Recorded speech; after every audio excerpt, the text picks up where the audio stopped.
Welcome, ladies and gentlemen, to Freaky Fast Broadcasting Thursday night. Ready for amazing racing action here this evening as the drivers of the Stars and Stripes Racing League get prepared for their 5th race of the season. Tonight, a little bit more tricky, a little bit more of a handful. The drivers get ready to head to Pocono Raceway, as tonight's going to be a good one. We've had dominant races in the past. We've had excitement last lap passes. And tonight is the unknown, as it's the Pocono 200 this evening. Cannot wait for it. Again, welcome to Freaky Fast Broadcasting. My name is Sam Dyer. Joining me is Zach Hall. And Zach, drivers coming to the Tricky Triangle. Certainly a track that some love, others despise, but it's always great action. It is always usually great action, Sam. And it's the high speeds here. This track, 3 completely different turns, connected by 2.5 miles and long straightaways. It is bound to be some plentiful action, and I cannot wait to see what the drivers produces. Looks like we just ended up practice here, and we're going to head into qualifying where speeds are going to be high, upwards of 200 mile an hour, heading off into turn 1. These Gen 4 Cup cars have put on some great shows. If you've been watching with us here on Freaky Fast Broadcasting, we've got 2 leagues that run the Gen 4 cars. Wednesday night, last night, we've got the WSSR that runs the Gen 4s. And then as well, here this evening on Thursday, it's the Stars and Stripes Racing League. Give us more of the Gen 4 car. And it was a mistake that iRacing gave us, but it has been a pleasure to watch this vehicle, a blast from the past, and it is a driver's favorite machine. But with practice being over, qualifying's underway, and it's the 68. It's going to be the first driver we watch because Diego Valle is the hottest driver right now, as he is the driver that has been climbing through the rankings and points. He's won the last 2 races, and Zach, it just seems like he's finally hitting that form that we saw at the beginning of last season. No doubt. I tell you what, last season was kind of like the breakout star of that season early in the get-go, and then kind of had his struggles sink in late into the season. Just didn't ever have any of that momentum come back to him. But tell you what, I think from what we've seen, 2 in a row wins here, this is looking good for him. Fastest in practice once again, and he can sit on another pole position. That just sets you up for another clean start to a race. So we'll see what he can do here as he's heading down the long pond straightaway here. 200 mile an hour right there as he crossed into turn 1. And then even down this next back stretch here, he's going to hit upwards of almost 197 mile an hour before you go into the fast turn 2 tunnel corner. And tell you what, Sam, he's looking quick so far.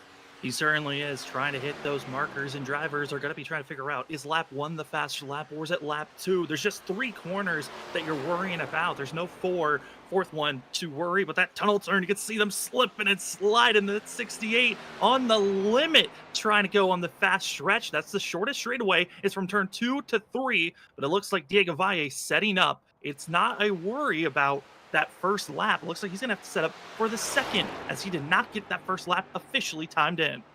Looks like he went for the reset, and that's something drivers will do a lot, and it's even something I think you'll see more often than not in this car. And it allows the opportunity of that, as the first lap can tend to be the fastest lap here in this race car. It seems to be for some people, and that makes where you have 2 attempts at it, whereas the next gen and some other Cup or Xfinity and Truck Series cars we have throughout the NASCAR ranks, it's usually the second lap. So a lot of times if you blow that second lap, you have nothing else to bank on. Luckily for Valle, he gets the reset and go try it once again. But the board being lit up right now is James Lowe.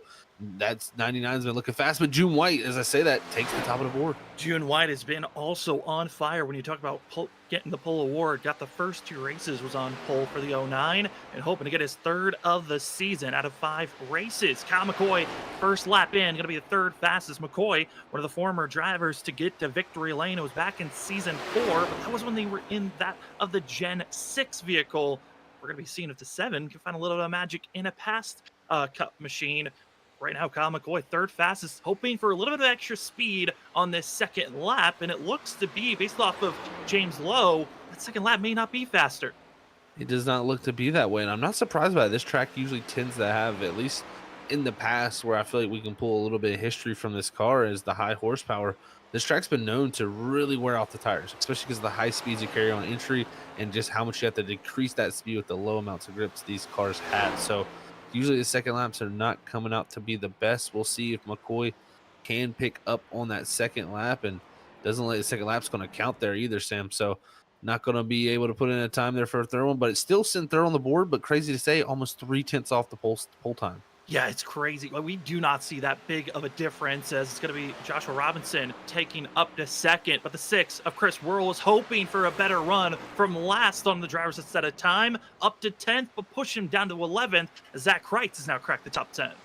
This is pretty interesting to see. Like, drivers just not backing up their practice time. So to see June White go a 10th faster almost than his practice time to have the pole position right now, that is worrying signs for the field, and we'll have to see. I mean, this track normally tends to be a racetrack where fuel mileage can come into factor, so we'll see if June White getting the start up front, he can play some of his fuel mileage games, as the 31's going to be coming out of the exit here. Ryan Lynch, seeing what time he can produce for his second.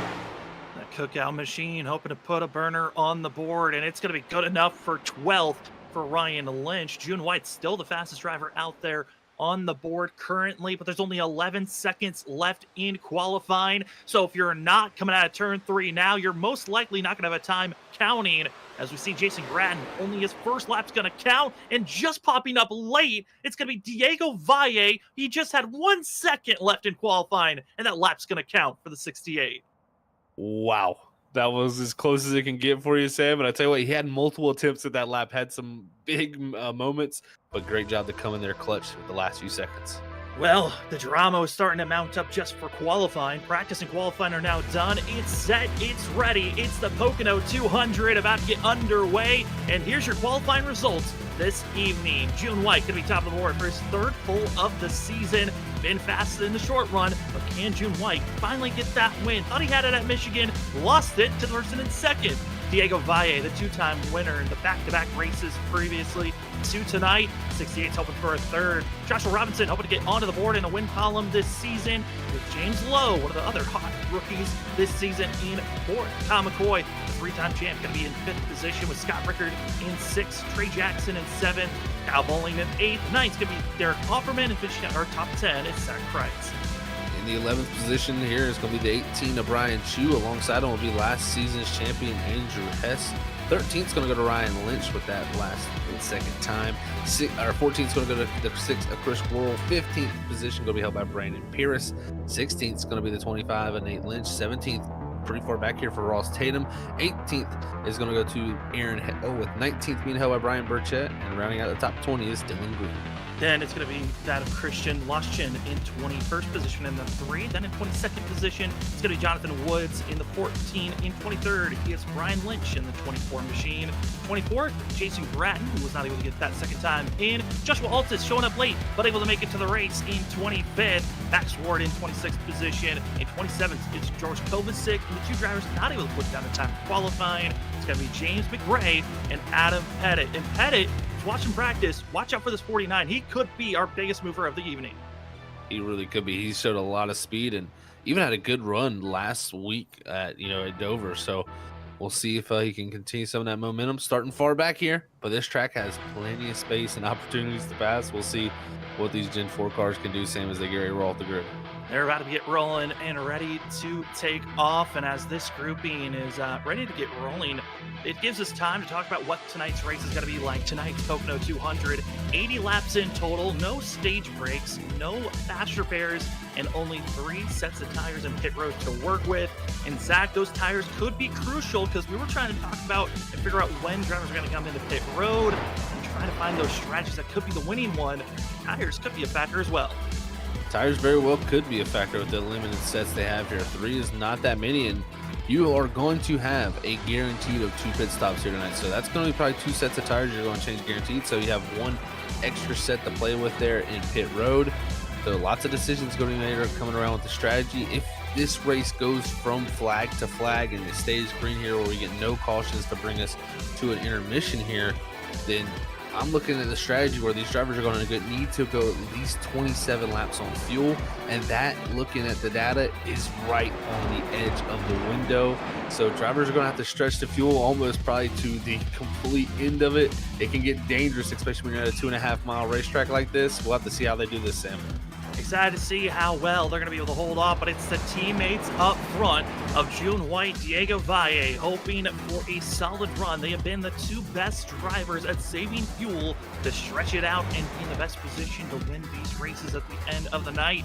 They might have to make some more magic, but up front might not be where they want to be. They got the position for qualifying. They got the pit stalls that were necessary to be up front. But can you hold on, have the fuel to win the race here tonight? It's time to find out. Pace car pulls off, and the Pocono 200 is about to get underway as the green flag is out. June White, Diego Valle, get ready as we shoot down the long front stretch to head into turn number 1.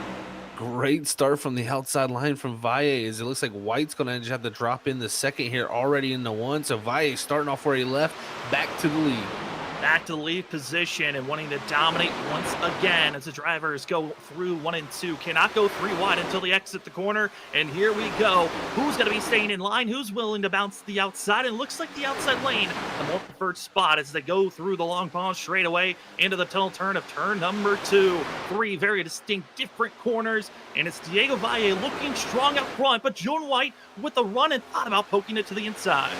The tunnel turn is always tricky, very tight and narrow, and you have to hit the line precisely. Unfortunately for Valle, it was a little bit loose there. That allowed White to get right up to the back bumper and also allowed Lowe to get right to White's back bumper. But out of 3 here, down to the start-finish line after lap 1, White is all over the 68. And you can already see these drivers maximizing the amount of real estate that is on this course. Exit of 3, a lot of drivers almost touching the outside wall. But the entry of turn 1, a very different shallow shot for June White. Almost giving an opportunity for that of James Lowe. But Lowe, that entry point for the exit goes to the 99. Great job by the 99 there to have a somewhat mediocre entry there, but cleaned it up on the exit to get right back to the back bumper. But we'll see again here through turn 2. This is the most technical corner on the racetrack. Very high speed. If you miss the line, again, it is just so easy to lose time. And it looks like that's maybe where Valle has a little bit of struggle. Seems good through 1 and 3, but 2 can be that much different, that it can be throwing them off just a little bit with the lap times out front. But right now off of 3, again, White right on the rear bumper, able to stay glued to that 68.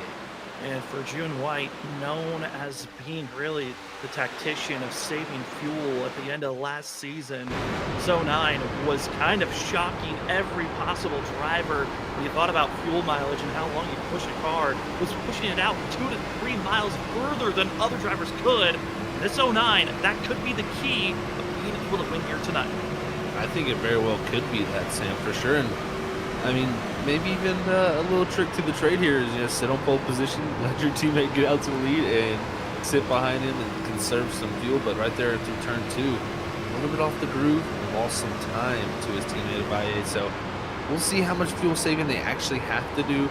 But if the numbers I was looking at are correct, I think in this draft you should be pretty well off to make those 27 laps. We'll just see how beneficial that draft is to fuel mileages. In Valle flirting with disaster off of 3. Flirting with disaster, but drivers trying to get it inside the top 10 are getting a little bit mixed. You can see it in the back half of the screen. 3 wide as they go down the front stretch into turn number 1. There's enough space to go 3 wide, but the comfortability of the driver in the middle is really not there. The bumps through 1, Zach, can be disastrous for drivers if they aren't careful. They really can be, Sam. If you get up too high in there into the middle, especially the middle part, right at the apex of the corner there for 1, you can really get into a set of bumps that will just, I mean, it feels like you just completely lose all 4 tires off the ground and you just lose all grip. And it's kind of a bump that you really have to notice where it's out on the racetrack. If you go there and you just think you can run over that bump and get away with it, you're not going to. So drivers do very specific lines to get around that bump when they're running that upper groove. But right now, everybody looking for any little space to go forward here as it's a train down the front straightaway. And you're going to see a lot of drivers just staying in line deep in the field. Also seeing in 14th and 15th place, seeing Nathan Lynch and Aaron Hale going to be side by side. And seeing Brandon Pierce back out there in the 38. Good to see the 38 performing here tonight, and they will steal a couple of wins. I think back to the Auto Club win the 38 was able to take. But at these bigger tracks, it seems to see drivers really thinking about that tactician I was talking about of how do you want to set up these races. And I was looking at the lap time, Zach. This middle portion of the group, they were running almost 2 seconds slower than what their qualifying times were just on lap 3. Look at this middle of the pack. Maybe they are thinking about the long run already. They definitely possibly already could be. I mean, stretching 27 laps at a 2.5 mile racetrack, is a long distance. So they may be thinking not only about fuel, but also those Goodyear tires to keep those intact. Because again, this 2.5 mile racetrack, we have two corners that are very, very low banking compared to turn one. Those can overheat the tires very, very quickly and cause tremendous amounts of fall off, especially in this style of race car. And another thing I've noticed, we've seen people be able to duck out low, make passes on the bottom. That's something you normally don't see too many times here at Pocono. You see a lot of people fighting for that top groove just due to you see everybody against that wall for the draft.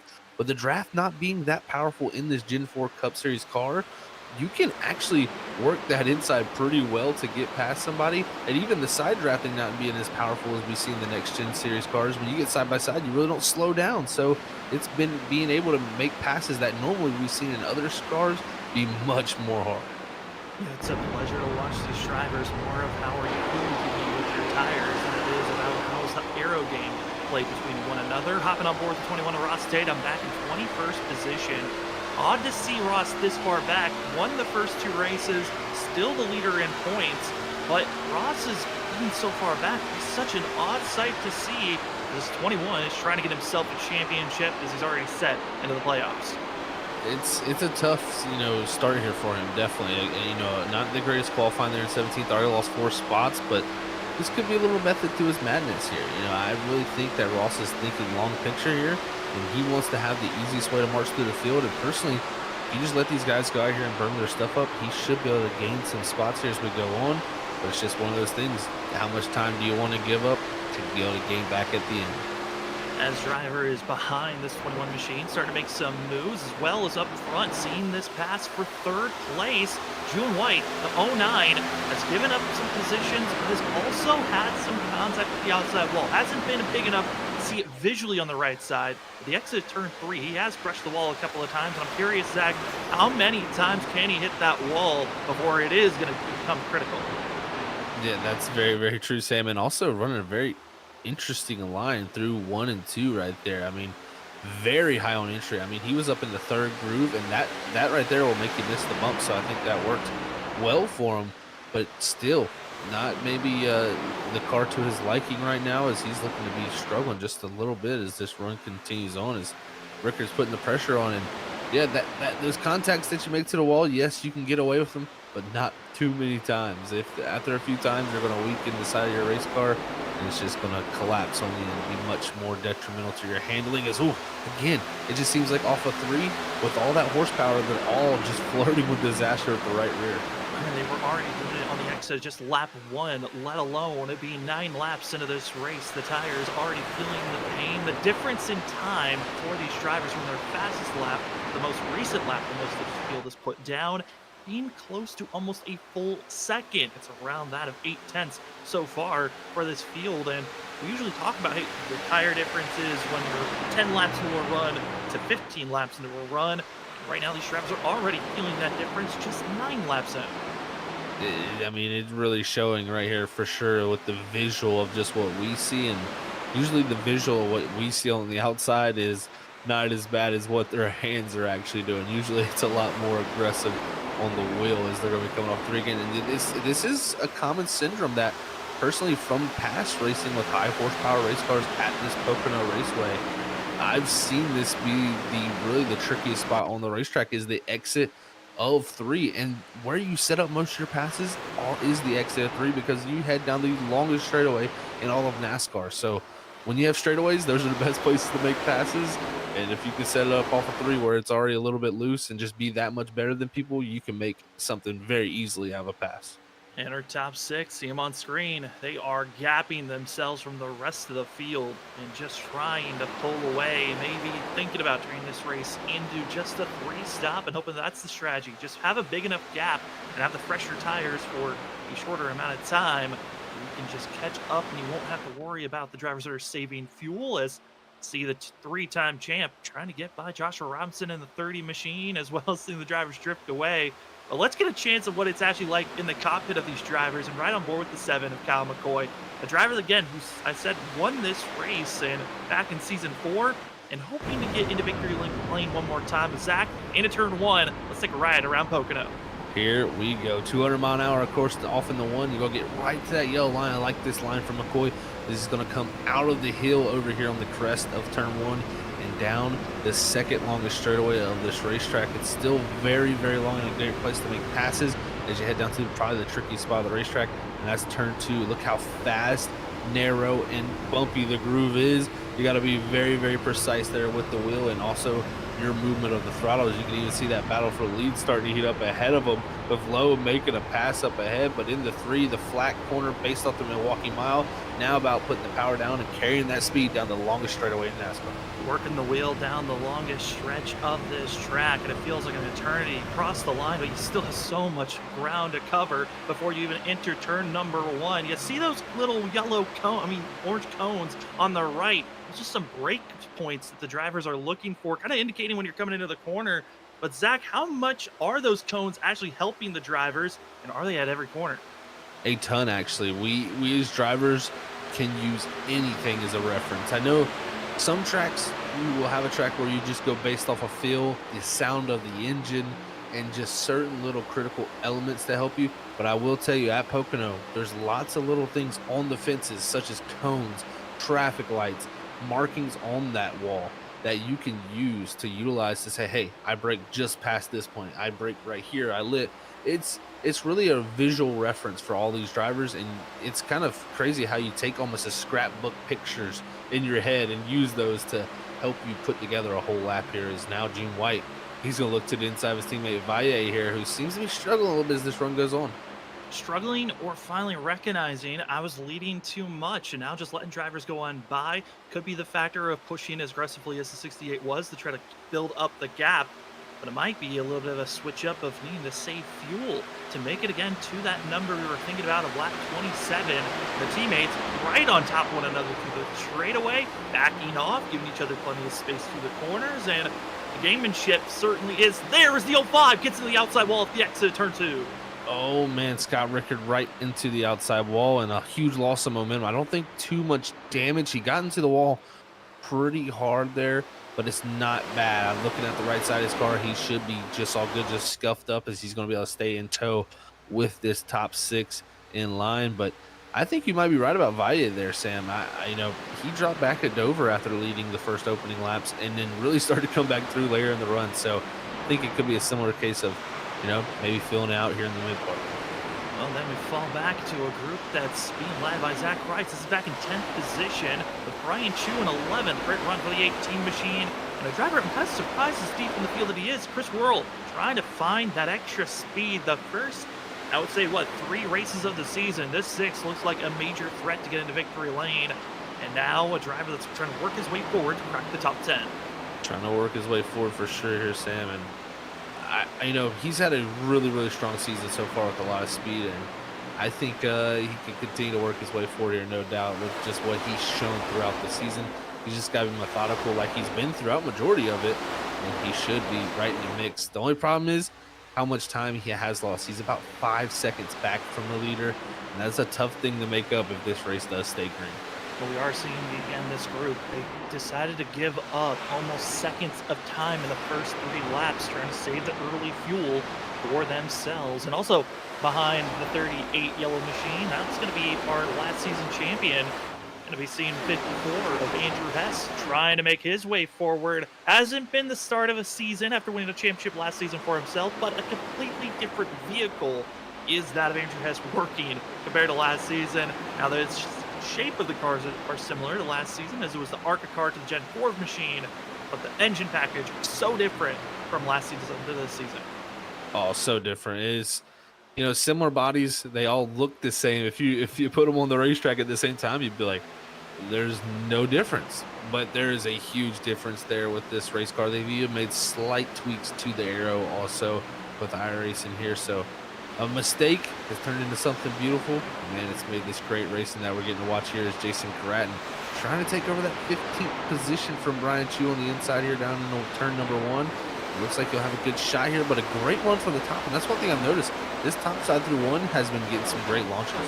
Great launches, and that's kind of one of the things that we talk about a mile-and-a-half courses of trying to carry your momentum to defend a position. but you really, if you get a good run off the exit, carry your momentum on these super long straightaways, you're not just defending a position, you could be passing drivers on top of defending. So making sure you can have the better exits always going to be the key, as we're seeing this 8 machine, who currently is our biggest mover of the race, up 8 spots from Jason Brett from where he started, all the way back in 24th position, now up to 16th. And seeing the drivers exit out of 3, seeing a lot more drivers kind of starting to almost lose the rear end, Zach. I'm getting concerned as we're getting closer and closer to that lap 20 marker. Let's see some of these drivers think about making their first stop. We very well could see that start to happen. I mean, if you're going to look to do a 3-stop race, you're going to do it at 20. You're going to stop at 20, of course, 40, then 60, run the last 20 out to the checkered flag. But we'll see if anybody likes to do that. If they feel concerned about the chances of making it 27 laps, then we could very well see a few takers here in the next few laps. But I expect most to try to stretch it. They know that taking that extra pit stop, there's no way you're going to come back around under green flag conditions.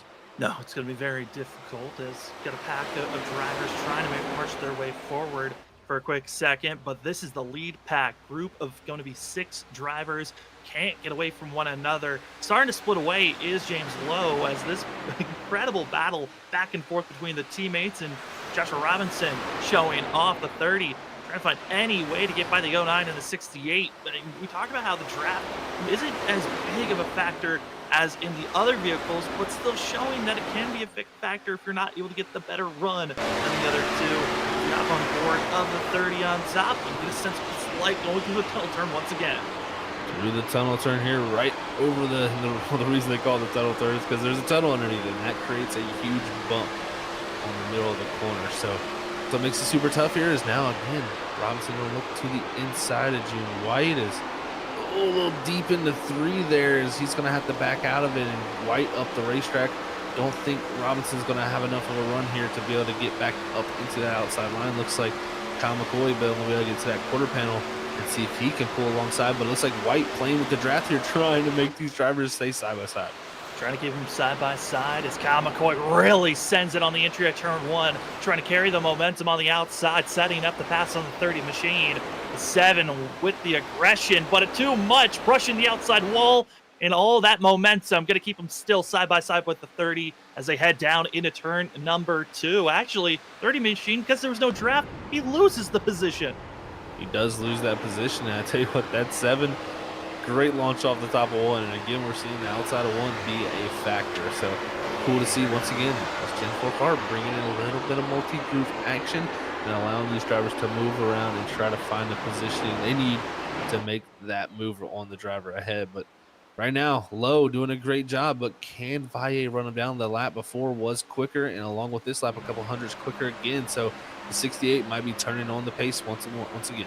Turning it up, and a little bit of gamemanship for the top 2 as they were snaking down the front stretch, trying to break the draft with James Lowe on Diego Valle from having a chance to close in the gap anymore, as it's down to a half a second.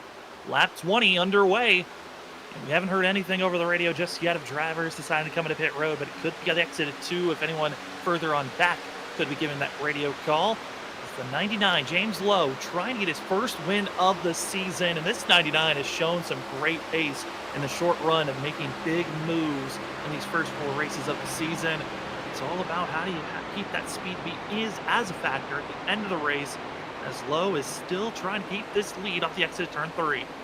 He has definitely turned heads this season, Sam, for sure, so far with his speed. I mean, snaking here, trying to break that draft to that 68 of Valle there, who continues each and every lap just to close in that little bit every now and then with a couple hundreds, and that's going to be huge for Valle there if he can just keep doing that. But once again, Lowe, great job for him for the rookie season.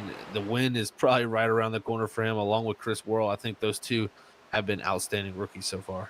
They really have been, and it's been fun to watch the rookie classes grow the last couple of seasons as we've been watching this league since season 3 in Xfinity Car, and seeing the different classes that have ran through last season. It was Diego Valle and June White that really were turning heads, and we've seen James Lowe and Worrell up front in our top 10.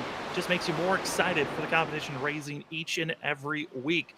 As they exited turn number 3, the 99, trying to get his second top 10, get his first top 5 of the season, running well currently, and looking through the field, another driver that I'm actually surprised by, Derek Offerman. I don't think that was the way he wanted to enter pit road, but that was a very aggressive entry, being our first driver to hit pit road. It was, Sam. That could have went very, very bad for him there. I think it was, it was the good plan to come down there, but the pit road, when he stepped on that brake, it literally shot that car straight left. It looked like he lost the rear end, and that could be a possibility of a case of running just a lot of rear brake bias to help that car turn. So that's something we see a lot of times with this Gen 4 Cup Series cars. We check on the 5 of Trey Jackson, who's just ahead of last season champion Andrew Hess. So once again, right outside the top 10, Sam. This has kind of been the telltale sign of his season so far. Has just been really anywhere from 15th to the 7th position. And Trey Jackson, I feel like, has been trying to find a lot more consistency. We've also seen in other leagues 5 runs in on Tuesday night as well, and seeing that he's just been finding more and more runs of just get up front, carry on with your momentum and your speed, and try not to lose as much ground on the long run as he's done in previous seasons. And he's been doing a great job at that and defending last season's champion. Gotta take kudos for the 5. Also, update for Derek Offerman. That slide that he had coming into pit road, a massive mistake. Black flag for the 20. Was a 40-second hold with 4 tires and fuel. He's just leaving pit road now, but is 1 lap down. As well as another driver that came into pit road is Max Ward. As you see the pass, made for 10th place. Andrew Hess up to 10th, and just a simple mistake there being made on the entry of pit road for Derek Offerman, and it's so easy to do, man. I mean, you're coming with such high speeds. The tires are hot from how hard you're racing out here. You step on the brake, and to your surprise, you start to slide, and you have to let go of the brake to not wreck. And it's either wreck or get a penalty. And fortunately for Offerman, the penalty is probably the better way to go than ending up wrecked. So he had to let go of that brake and speed on pit road. We'll see if others have that same issue, as it seems like it could be a tricky way to get in here. It's looking like, though, majority of the field wants to turn this race into a 2-stop. So the pressure's on. Who's saving fuel? Who has saved enough fuel? As we're seeing drivers battling back for 22nd position, 23rd and 24th. It's James McRae, Jonathan Woods battling with one another. And the 17 of James McRae just hoping to survive tonight. Was the magnet of felt like almost every race, every rep last week. The 17 back in 23rd, qualified back in last place, trying to make his way forward, wasn't able to qualify, and has done a decent job moving up to 23rd position. Has done really an excellent job for sure, Sam, there to move up to that position. And yeah, it was kind of a pinball last week, just getting bounced around. So great to see him have that opportunity to rebound. But so far, we've had some decent movers through the field looking through it. I mean, Adam Pettit up to that 20th position in the 49 machine.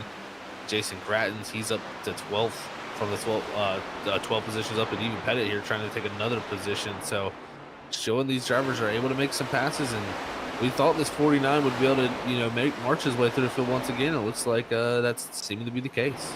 Yeah, I mean, marching through your field is so difficult. I mean, Zach touched on it. These long straightaways, if you don't get a good exit, you're not making the pass, and you're hoping that someone in front of you also makes a mistake just to assist you in any way. And this 49 doing the best that he can currently to move forward. He's touched that 20th position. Not able to get by that of Brian Chu. And Brian, I'm surprised to see the 18 fall back as much as he has. They might be losing now 2 spots with that of Pettit and Altus. It is interesting to see that Chu has lost, 8 positions from where he started. So seems to be struggling a little bit. I mean, he held off that position right there, and that's where Pettit got loose. And now Altis there is going to drive by him, and looks like Pettit now go drive back to the inside here in 1 and 2, or 1 here and make the pass. So these drivers just all on a merry-go-round right now, trying to figure out what position they want.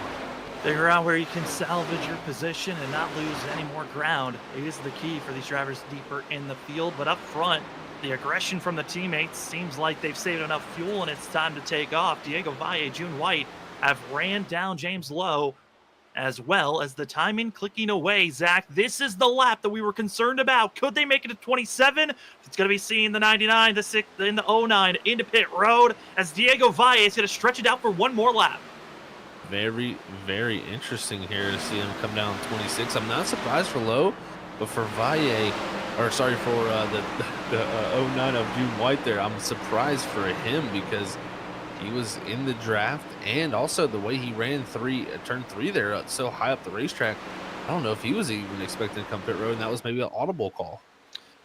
Trying to keep up, and if you're teammates, you can kind of split your strategies up. I mean, both drivers, for June White, he's still trying to get into victory lane. Diego Valle can be with a little bit more on the aggression tactic of trying to push his limits, but certainly odd pushes all around on who can maximize on their time.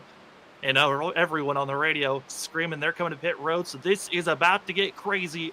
Who is going to enter pit road cleanly? How many black flags are we going to see? Could we see collisions? Is this going to be the battle for second, third, and fourth? Coming into pit road, trying to close in the gap the best they can to Diego Valle, as you see the train of drivers all entering pit road.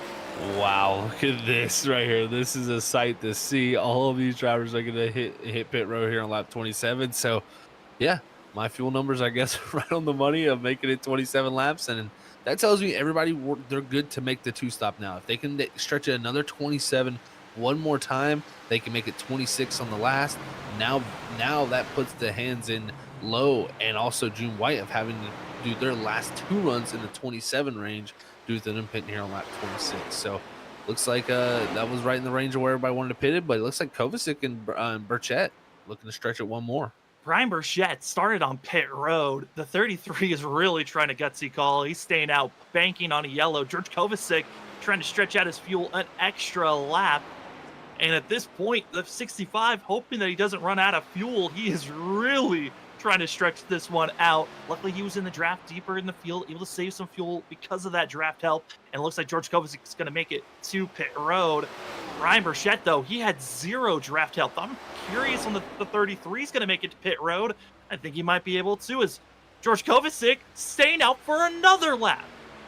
Wow, this is impressive to see here, Sam, and same for Burchett. He goes around for another lap. So maybe they can stretch it a little bit farther on fuel, but everybody just felt like the lap 27 marker was the perfect spot to pit. So that makes me more confident for guys like James Lowe and June White to make it, those 27 on those last two very easily. So we'll see how it shakes out, but Kovacic and them really stretching it long. They are stretching it so far, and the main reason why they're able to, George Kovacic's fastest lap is almost a second and a half slower than James Lowe and June White. So he has been saving fuel to stay out as long as possible. That lap 30 marker might be it. Will we see the 65 hit pit road this time, or maybe try to stretch it out another lap? If he goes another lap, that's going to be insane to see. But it's lap 29 heading to 30 where George Kovacic hits pit road. Brian Burchett, he's expecting the same thing, into pit road for the both of them. And what an impressive feat to see both of those drivers stretch it out as far as they did. 2 extra laps, Sam. I mean, we say 2 laps, but to put that in perspective, everybody out there, that is 5 total miles they went longer. That is an eternity. I mean, we're talking about Bristol and Martinsville. You go 2 laps, you're going a mile. But here, that was 5 total miles. They stretched it out compared to everybody else. That just shows you how much fuel mileage can play a factor here, and that's why this track's known for that reasoning. But you can see what this has done. That 1 lap sooner pit stop for the 99 and the 09. Look how far it's put them out ahead of the 68 and 70. It will push them out over 2.5 seconds in front of Diego Valle, but tire wear could be another factor that allows 68 to close in the gap, get in the draft, and try to save fuel once again. A lot of gamemanship, again, going to be played out here tonight. But after our first pit stop is done, the field pretty spread out. Gives us time for a quick commercial break as these drivers got at least 1 more pit stop, maybe 2, before the race is done. You're watching the Stars and Stripes Racing League here tonight. It's the Pocono 200. We will be back right after this for more coverage of the Stars and Stripes as who will win here at the Tricky Triangle.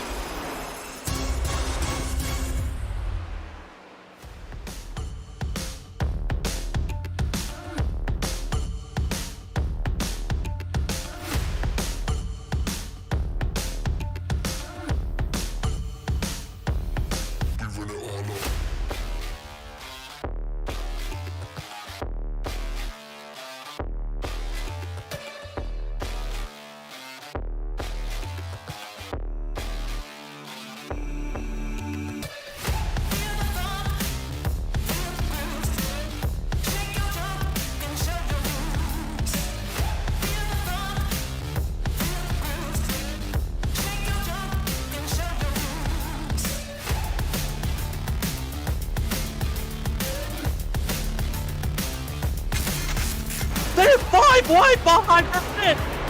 Oh my, the 5 wide here, this ain't gonna work. They make it last, bumping and banging to the end. They're beating banging for the lead. Sora still with the shot here, coming off a 4.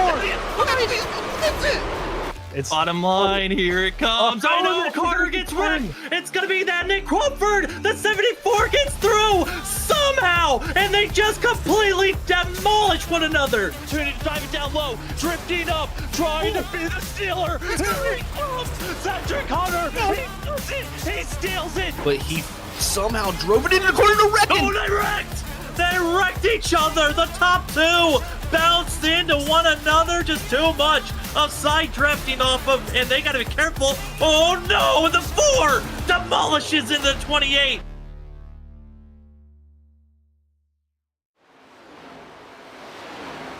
Welcome back, ladies and gentlemen, to the Stars and Stripes Racing League. The Gen 4 cars for the 5th race of the season have been putting on a show so far, as the Pocono 200 at Pocono Raceway. The drivers have already done 1 green flag stop here tonight. We're expecting at least 2 to 3 total stops here this evening, so the field's expecting at least 1 more pit stop for these drivers. Some may think about 2 stops, and it certainly should be a good one overall. My name is Sam Dyer. Joining me is Zach Paul up in the booth with Robert Moyer Jr. Rain Productions in the background. Zach, this race, seeing James Lowe, June White, Diego Valle, they've been the top 3. And right now, they are pretty spaced out to the rest of the field. They're just trying to come up with a way to move forward. Well, we had a train, the first run there of drivers up front in our top 6. Well, these pit stops, they have pulled that train apart, as it's definitely a lot of separation still. There's Lowe and White still with a sizable gap back to Valle with the 1 lap older tires, who hasn't really been on the close in as much as I was expecting. Same for Kyle McCoy, who is about 2.5 seconds back. But we're looking at the 6 of Chris Worrell here, who's continued his march through. He's up to the 8th position and not even far behind Scott Rickard, who they pit on the same lap. So this 6 machine really been making his march all the way through the field. Yeah, he's up 6 positions from where he started, so it's been a good surge forward as I was getting up to Scott Rickard, which I think Rickard's pit stop a little bit longer than what he was hoping for. A lot longer. It looked like he was slower on getting through his lane and also getting into his box. Slight mistake there. So the 05 is trying his best to move forward, but deeper in the field, drivers are trying to recover from some major slip-ups. Nate Lynch, Brian Burchett, they've been losing spots, and the 25 was quick on the initial launch of this race, but he was falling back quickly as we're going quickly back and forth through the cameras, but this 25 is certainly trying to keep these positions for himself. Trying to keep those positions for himself for sure, Sam. And, it's one of those things where you use that first run to learn as best you possibly can, but if you can't learn from that previous run that you used your tires up, it's going to be a long night. So we'll see if Nate Lynch can clean up this second stint here and maybe have a little bit better longevity in that run. So we'll see what that equates to. But right now, got Brian Chu right behind him. Joshua Altice is still very close battles throughout much of this field here through 35 lap screen. Yeah, it's kind of like little pods throughout the grouping. You got a battle of 2 drivers here, battle of 3 there, as the grouping is trying to get around. But as we're inching closer and closer to the halfway marker, want to give a huge shout out to the major sponsors that help out the Stars and Stripes week in and week out and allow us to be your broadcast channel to help push out and show out the Stars and Stripes Racing Series. First sponsor being ButtKicker. Feel what you've been missing. For some people, they love just hearing the sounds, but if you're a racer and back in the pandemic, I've heard a lot of drivers say, hey, I want to get more engaged, feel more of what the car is giving off. Well, get yourself a Gamer 2 from ButtKicker. It's a movable object that you attach to your racing rig or to your chair. It allows you to feel the sounds, not just hear them. Try to get yourself more enhanced and connected to the racing experience. And once you get your ButtKicker, talk about attaching it to a racing rig. Well, if you'd like to get one, some on the expensive scale, some on more of the budget side, go to Next Level Racing to elevate your racing today. As go to nextlevelracing.com, get your racing rig, and get ready to hit the track rolling for yourself. As this field has been rolling around, having a good run, why not, as we're hitting the halfway marker, do a rundown. Where are the drivers currently, and how much have they moved forward or gone back? Let's start from the top. James Lowe in the 99 has been fast, and once he took the lead, he has not looked back for himself. The 99, one of the first drivers in the top 15 to think about coming into pit road, and he led a major group of drivers to come with him. And joining late was second place runner June White. Got the pole in the 09, hoping to get the pole and win. The last couple of drivers to win here at Pocono back in season 4 and season 5 got the pole, led the most laps, and went the victory lane. Well, if he wants to get the most laps led, got to make the move quickly for himself. But Zach, third place driver, certainly one of those to watch out for. That he is. Diego Valle marching his way up here. 1 lap fresher tires on this 68 machine, pitted 10 laps ago compared to the 11 of the 2 drivers ahead of him. He's slowly been decreasing that gap, and it's down to about 0.6 of a second separating him off the lead. Back to the 4th place position, though.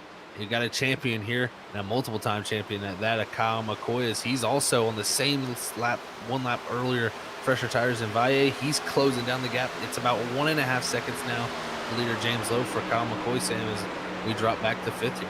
5th place, 3rd in points currently. That's going to be Joshua Robinson in the 30 machine. Joshua Robinson still searching for that first top 5 finish of the season, but he's gotten 3 top 10 finishes so far in the first 4 races. The consistency is there. You know he can strike at the end of the season. Right now, just trying to find some momentum on the bigger track. Driver, though, that's kind of surprising me. Up to 6th place. It's the 38 of Brandon Pierce, one of our bigger movers of the 9 up, 9 spots from where he started. And this 38 machine is hoping that he can get himself a top 10 finish for himself. But it's all about the fuel. Can he save it? And can the tires hold on? Another driver, though, behind him, trying to figure out that same question about tires.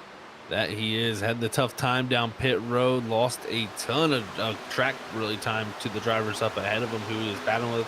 Is Scott Ricker here in the 05 in the 7th position. Is down 1 position from where he was starting tonight in 6th. Was slowly climbing his way through. Got into that outside wall. Lost some track position. Then had a mistake on pit road. And that's kind of compounded some mistakes that have pushed him much farther back here in seconds off that lead up front. The driver behind them, though, in the 8th position, Chris Worrell. What a drive it's been for him. You had Brandon Pierce go up 9 positions. Well, Chris Worrell, he's up 6 positions from where he started up to this 8th spot and showing good pace right now, closing in on the 2 ahead of him here, Sam. Also trying to keep up with them in 9th position, Kyle Bowling, who's going to be coming in. Either it's a make or break type of races he's had so far this season, coming with 2 top 5s. And if he's not finishing the top 5, he's finishing outside the top 15. So the 44 is hoping that trend continues on and they can keep on moving forward. Currently down 1 spot from where he started. The driver behind him is on the move, up 2 spots, but he lost a lot of positions at the start of the race. It's Andrew Hess, last season's champion in the ARC car for season 6. His 54 is just trying to find any type of footing to move forward in this season to set up another chance for a championship. His 54 has done a great job. He's attached to the draft of the 6 and the 44, and they're moving forward. That they are, but back in 11th, right behind them outside of top 10, it's the biggest mover of this race. It's Jason Gratton, up 13 positions, up to 11th from starting 24th. This 8 machine has been marching its way through the field here through the first 41 laps and looking to maybe close in on a top 10 finish here before the night ends out. But a great run for this 18. Back to 12th, about 0.8 behind the 8 of Jason Gratton. It's this 5 of Trey Jackson, down 5 positions from where he started here tonight. But this 5 still has plenty of time to get back right in the mix. Has stayed right around the top 12 all night. We'll see if he can continue to show some pace to maybe moving forward here in the second half. 2 drivers in 13th, 14th position. Moving forward together, Ross Tatum, Aaron Hale, both qualified in 17th place for Ross, 18th for Aaron Hale, both up 4 positions, and they are trying to advance as one. Been doing a great job of getting this advancement up 4 spots, like I said, and trying to stay inside of our top 15. Kind of not the qualifying runs we were expecting from Ross Tatum, but Aaron Hale doing a classic decision. Maybe didn't qualify well, but the finishes is where the 4 is at his best runs. Is his definite trademark as we drop back to 15th right behind him. 0.8 of a second is the 46's Zach Kreitz here.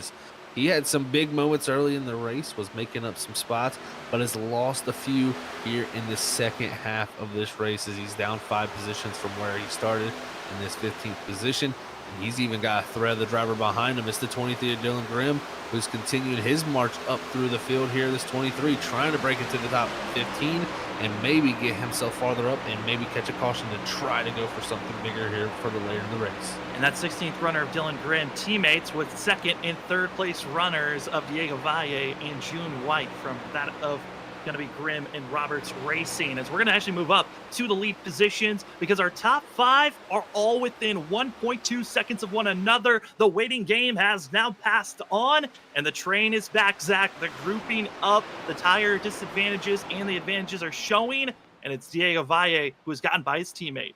Oh man, this is getting ready to get a little bit spicier here for us. It was been a little bit of a lull there period, and it's not uncommon here at Pocono as you go through these periods of where the strategy is playing out. But right now, the 99 low, he's been able to hold off June White, who pit with him, but can he hold back Valle here, who has been marching his way slowly and methodically? That's the one thing I love about what Valle is doing. Hasn't been over aggressive and used up that one lap advantage of tires. It's just been a slow, methodical march up to him, and that's allowed him to really make easy passes on all these drivers as he gets closer and closer to this 99. As again, they'll be nearing pit stops here very, very quickly again. And also dealing with a little bit of lap traffic, that's going to be Ryan Lynch, who's going to stay side by side with our leader, who is brushing the outside wall on the entry of the corner, and they're going to still stay side by side. Lap traffic hurting our leader, Diego Valle, June White. They're going to get a beautiful launch out of the corner, catching up below. They love what they saw right there, the time gains that they could have there with the lap car.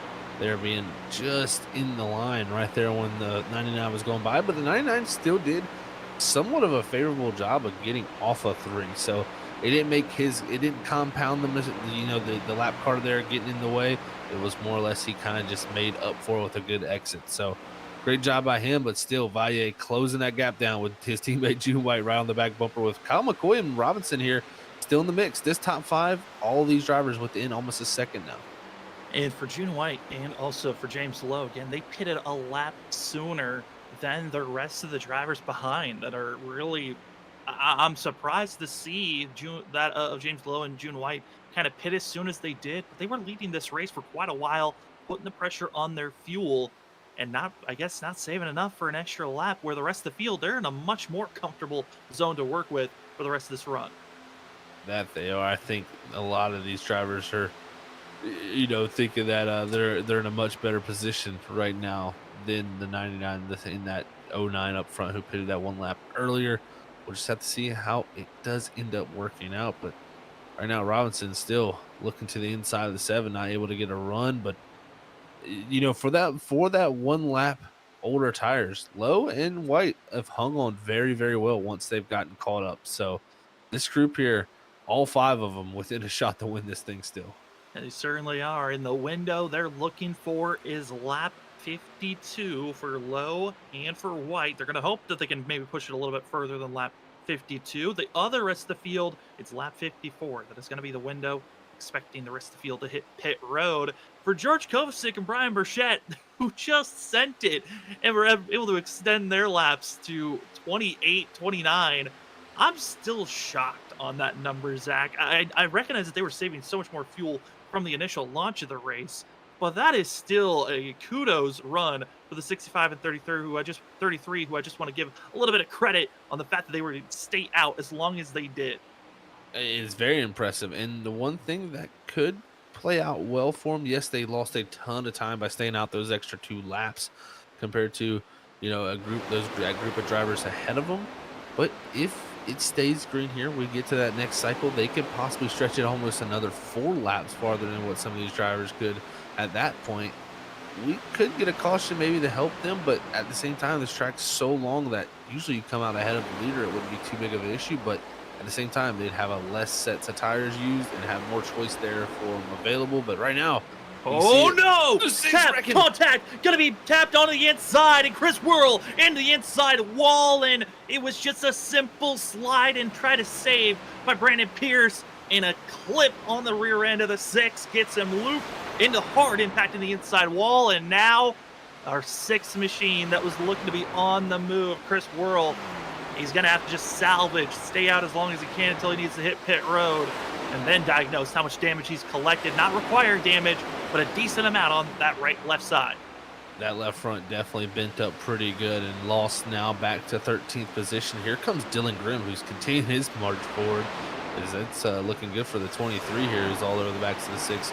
But I will say that this car can sustain damage, but this track's such a high-speed racetrack that I think he is going to definitely be hurting from this. Is now going to have the 23 dive it up the inside and take over that 13th position, pushing the 6 back to 14th where he started, Sam, and see if he can kind of plateau here or maybe rebound and get a caution and get that fixed up. That's got to be such a heartbreaking moving forward, about to climb up into 7th and 6th position, and now you're back to where you started from square one, and now the field not as close as they once were. You're really now just hoping maybe I can get 1 or 2 spots before this race is done, on top of drivers trying to pick and choose where they want to be up front. But speaking about being up front, a little bit of a change for the leaders, as that Diego Valle taking the lead spot through the tunnel turn over James Lowe. Great job by him taking over that position, and Lowe not even fighting him. He says, go ahead, take it in the tunnel turn. No reason for us to go side by side here on these old tires and ruin our races. He just lets the 68 go, and I think that's some great racecraft from the 99. We'll see if the 68 can open up a gap, or can the 99, the 09, who have these older tires, are they able to latch on? Or do they have struggles with the 7 and the 30 who have the fresher tires coming from behind?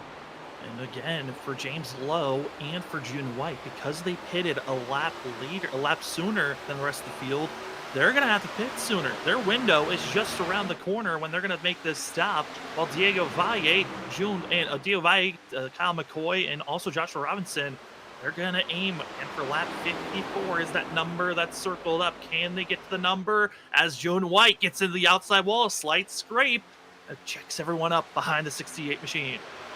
See how this works out here, as White's able to get that second spot, but looks like Lowe's starting to struggle a little bit, dropping back into the clutches here, but that 68 not getting away either like he wants. This is just great racing, and the thing is, too, the aero not really playing too much of a factor. It's allowing all these drivers to stay close, but really not even that much draft that's keeping them close. It's just the pace of all 5 of these drivers is just that similar and that competitive.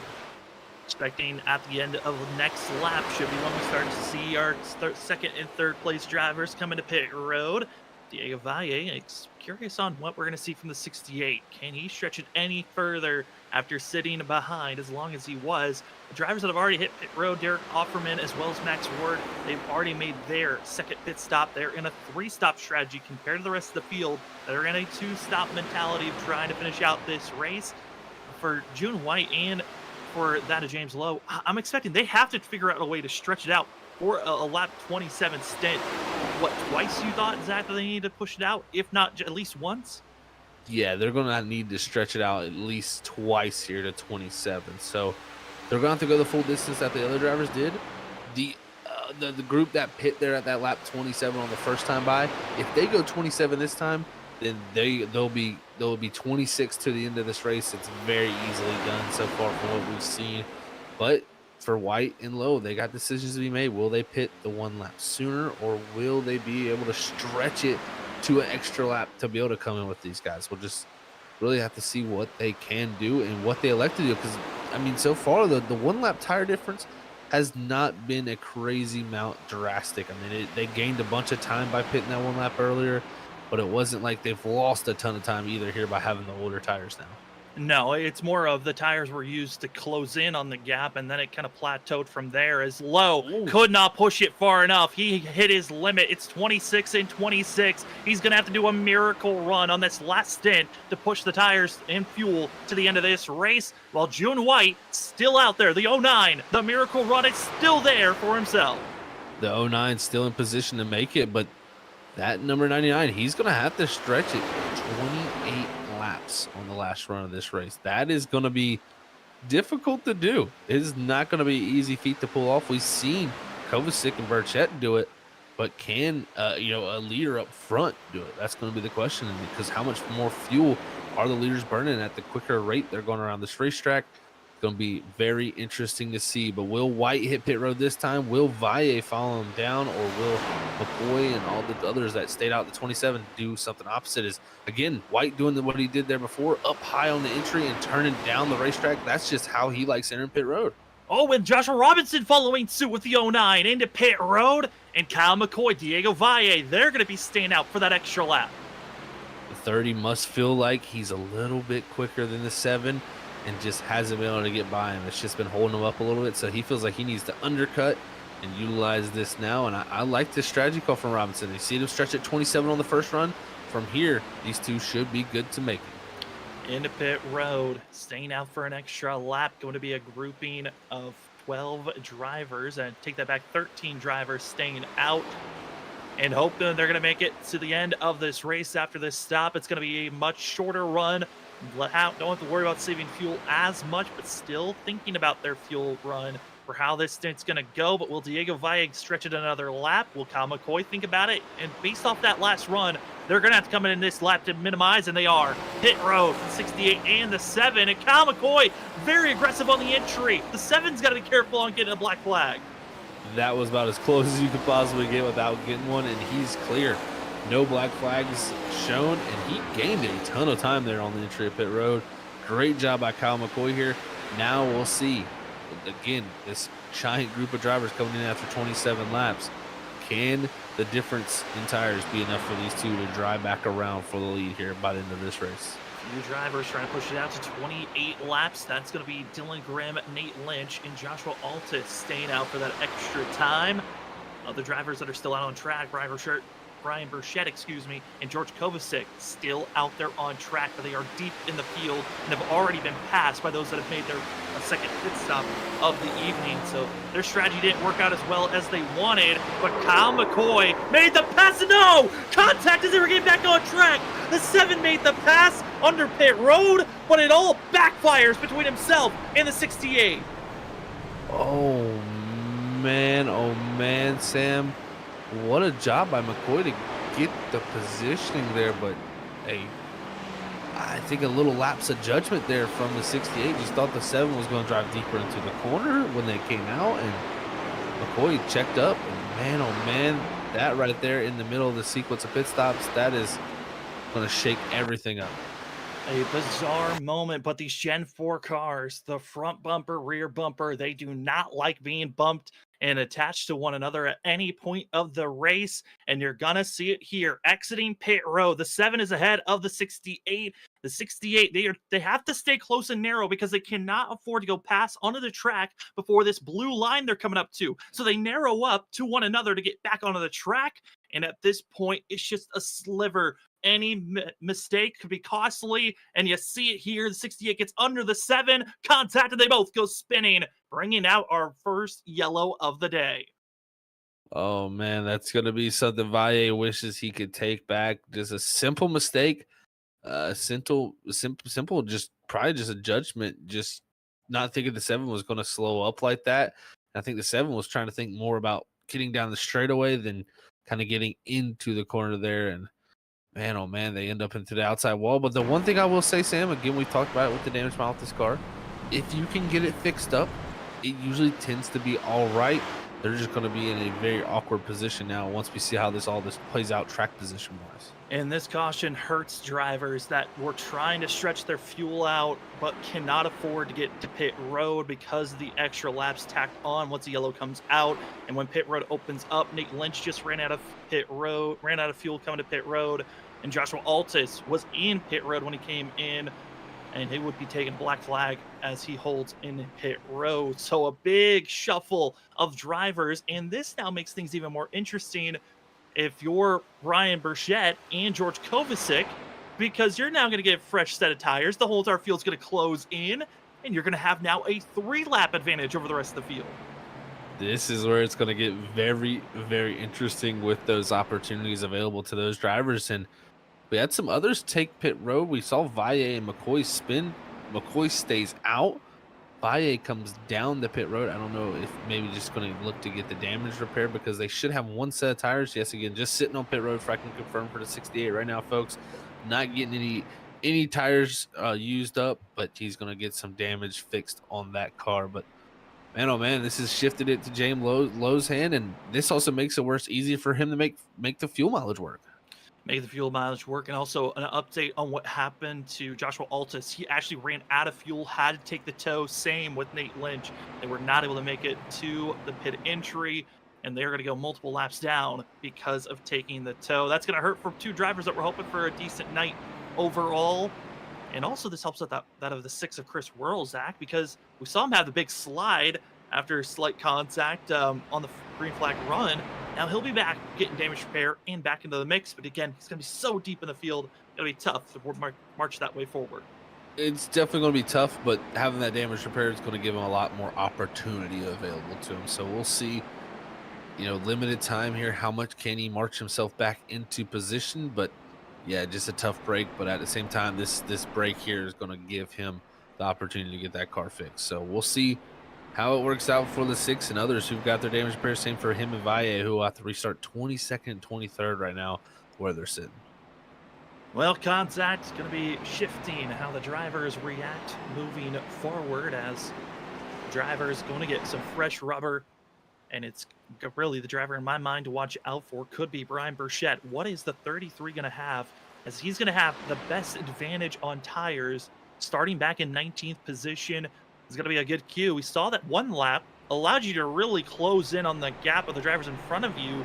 This could be your first true test of what fresh tires are going to look like when the grouping is packed up, as everyone's stacked up and ready to go. And it's going to be our one caution of the race, which continues the trend, Zach, of at least one caution at every Pocono race that's been ran here in the Stars and Stripes. That it does. And that was something interesting we talked about before is, I was like, wow, I mean, this league has the tendency to have very long green flag runs. We've seen multiple races last season, more than a handful go completely green and all the way to the end of the checkered flag. And to see Pocono not have one, I was kind of surprised, but we continue that trend. We got the one, and we'll see now if we can get to that checkered flag and who's going to be able to hoist that trophy. Well, I know one trend that they hope doesn't continue on is the last 2 times they've been at Pocono. That was back in Season 5, the most recent race in Season 4. There have been 3 cautions. So this is our first one of the day. Could 2 more be in our sight lines? Is James Lowe, June White going to be your front 2? Joshua Robinson, Andrew Hess, Scott Rickard, Brandon Pierce, Jason Gratton, as well as Kyle Bowling, Kyle McCoy, and Ross Tatum, your top 10. Kyle McCoy, how is the 7 going to be able to react here? Those tires, yes, he just got some fresh shoes, but they had to go for a slide.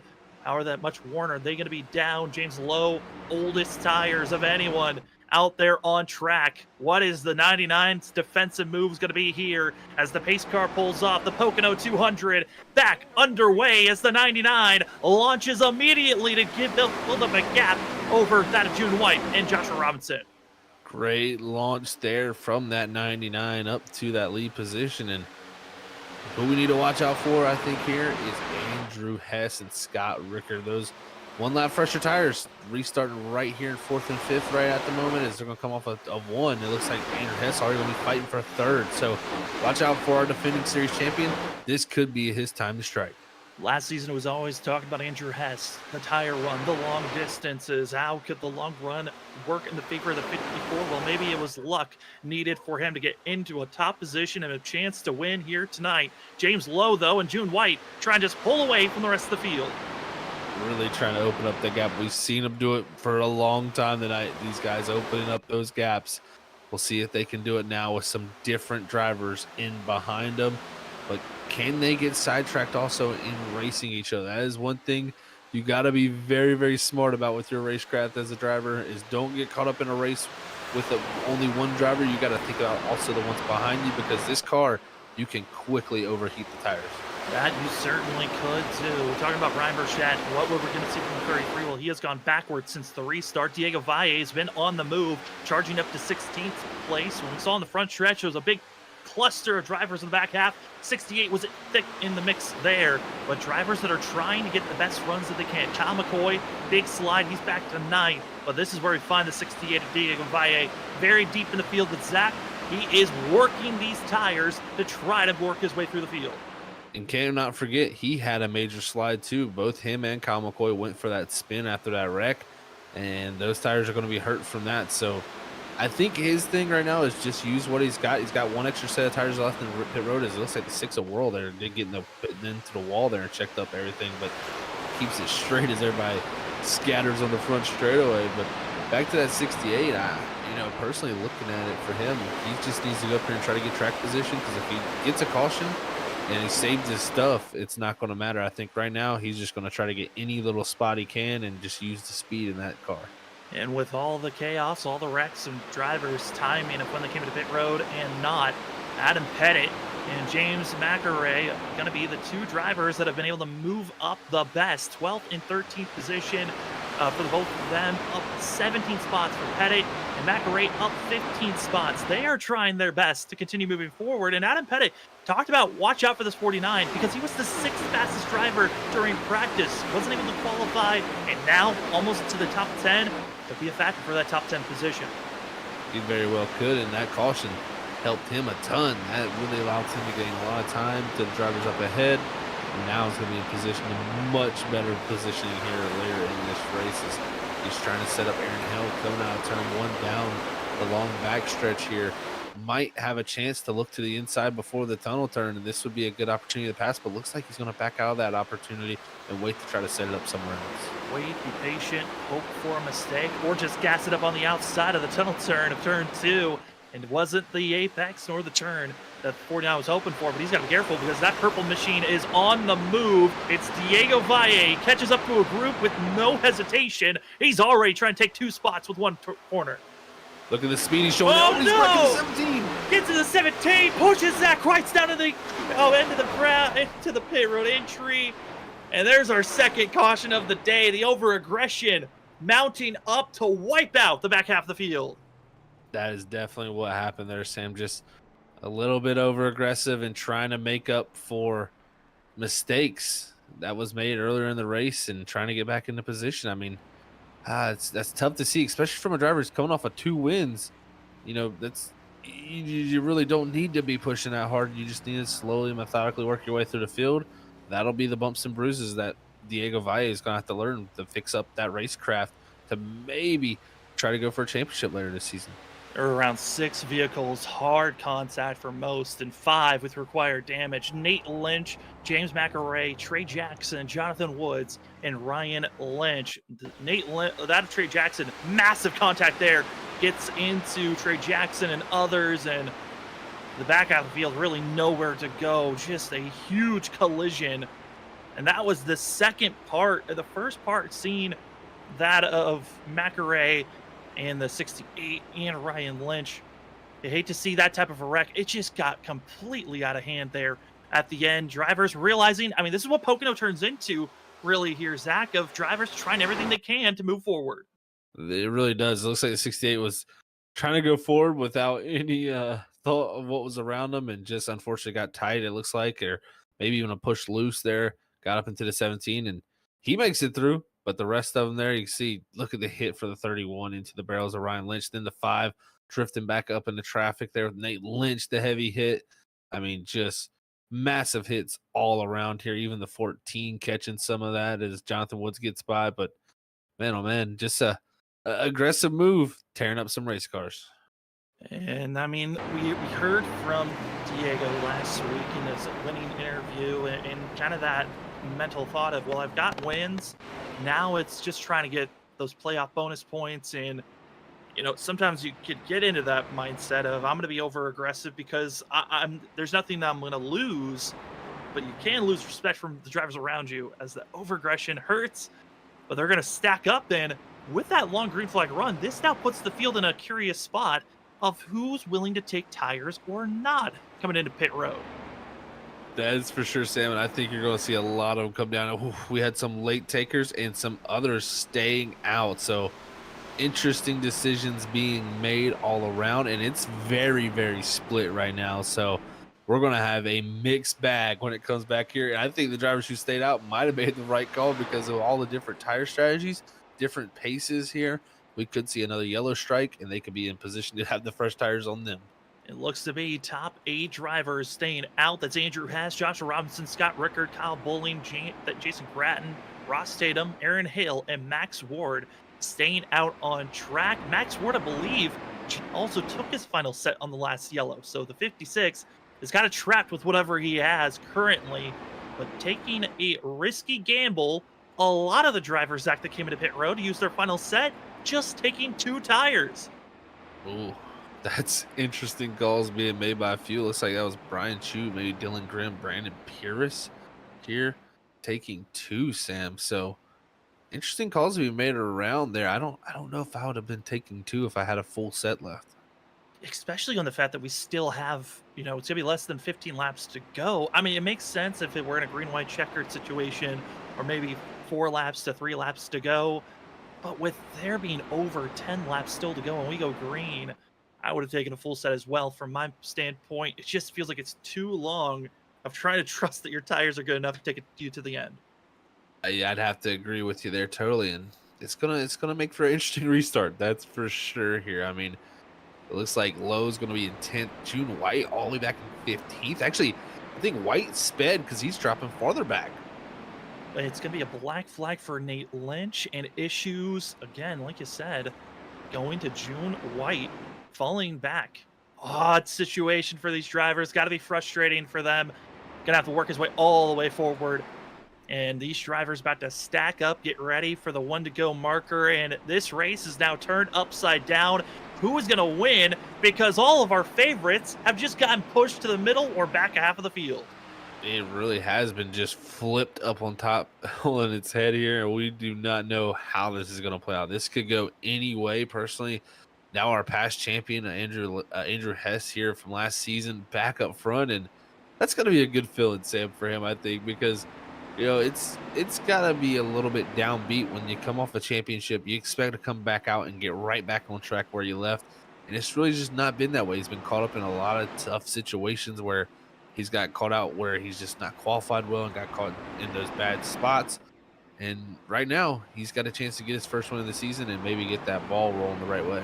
Yeah, I mean, for Andrew Hess coming in tonight, he was 19th in points, and his best finish this season was 13th back at Las Vegas, and it's been 16th, 17th, or 26th place finish for Andrew Hess coming off of that championship last season. But here at Pocono, I think this could have been probably the one track I did not have circled up that would have been the turning point for Andrew Hess. But you never know when you're going to figure out who could find that extra speed. It's going to be 15 laps to go when we go green for these drivers. As it is going to be Andrew Hess, Joshua Robinson, Scott Rickard ready to get ripping and rolling. Top 8 old tires, 9th on back, a mixed bag of strategies. Some on 4 tires, some on 2. And watch out for James Lowe as well as Diego Valle and June White. How are they going to climb through the field? As they were the top 3, the favorites to win here tonight. Now we don't know who's going to get the win this evening. It could be really someone that we never even had a thought of. Biggest mover right now is Jason Gratton, who's going to restart in 5th place. Pace car pulling off the Pocono 200. About to get back underway. Race number 5, continuing on the unknown as we're back to green flag action. Great launch out the box there for the 54 Andrew Hess. He's going to take a commanding lead here heading down the Long Pond stretch. Is this going to be Scott Rickard sliding up the second, Josh Robinson but sliding back to third, but it's Kyle Bowling making a return up here up to the front and kind of having a quiet night for the 44, but he's here. He's been just settled in that 7th, 8th position all night long, kind of in no man's land, not trying to get in anyone else's way, but he's now moved up to 3rd spot, gained by Joshua Robinson, but it's the back half of the field that I'm most concerned about. June White, Diego Valle, they have been bouncing around, trying to find an opening to move forward, but as well for the lead, Scott Rickard looks to be on the hunt. He wants to lead back and get into victory lane. He really does. Scott Rickard sees this opportunity, this chance here, opening of the door, and the 05 knows he wants to start strong here and get a win here to start off this season after such good starts in past seasons. He wants to continue that trend, but look at this. This is where the nest is brewing, and it is getting wild. Brian Chu right there in the 11th position, and tons of drivers on fresh tires like Dylan Grimm trying to come through. And an odd pairing to be around one another. Diego Valle, ahead of Kyle McCoy. They're stacked in line with one another on the outside, but they're in the tail end of this cluster of drivers. And it's Diego Valle boxed in on the outside lane. It's a tough spot to be as he's got nowhere to run. He's just got to trust that his lane's going to move forward. And they're stuck right now with Grimm stuck behind Max Ward, who's going to get tight off the exit of 2, and it's going to really make things 3 wide here, heading down to 3 with Derek Hoffman on the inside, Valle on the outside, Grimm in the middle. And they're almost a stack 4 wide as they go from 3 to 3, and it's Derek Offerman who steals the most positions for the 20 machine, up to 12th place, out to the outside wall. They're 3 wide, Max Ward, as well as Diego Valle. Kyle McCoy on the inside lane in the 7, hoping he'll have the better run, following suit for the 20 machine as he gets to move forward. And this cluster of drivers talked about it. Fast drivers, they are gonna be a hassle trying to get through this lap traffic because it's been difficult to make passes as the 68 and the 7 almost make contact at the exit, squeezing against one another as they go down the long pond stretch. Look at this Valle looking to cover up a block here on the 7. I'd be careful doing that with the driver you wrecked earlier. That was an aggressive maneuver here for around the 13th spot. I think if the 7 knew that he wasn't going to wreck other drivers, maybe he wouldn't have defended and backed off as much as he did. But recognizing there's still a lot of racing to go. Yes, the laps seem to be dwindling quickly, 10 soon. But there is still any opportunity to make a pass as the 68 drifts, gets a little bit of contact, the opening shown as Diego Valle's race just looks to be going upside down as the 7 squeezes 3 wide once again as we head down into turn number 1. Close again as Valle squeezes in behind him, almost contact to his teammate at Grimm there, and almost spun him around to the 68. Just having major woes here late in this race as he's just trying to stay out of people. And almost gets put in the wall with Whirl, who gets loose out of 1. These drivers, the handful, recognizing you're on your last set of tires for the majority of them back here, they are using up all the rubber, and if there is a late caution, you might throw away any chance of trying to battle for a better spot. But the one that's been on the move has been James Lowe, Brandon Pierce, 7th and 8th place. They are charging forward right now, Zach. Surprisingly, not as fast as I thought, though, Sam. I felt like they were going to go through much quicker as it's going to be Low here. Going to be trying to maybe take the look to the inside here on Grattan, heading down to 1. He will make the move to the inside here and see if he can continue his march forward. Next will be Ross Tatum, and Tatum, always a tough driver to pass. So methodical and so well placed with his car. This may be the very, very telltale sign if he's going to be able to go up here and get this done. And right now, 10 to go. These drivers know there's not much time. There's not much time. You're not worrying about fuel, but you're worrying about how are your tires going to react late in a run if you're trying to make a daring pass, a daring move. Will you have the grip that's going to allow you to hold on and get back to the throttle?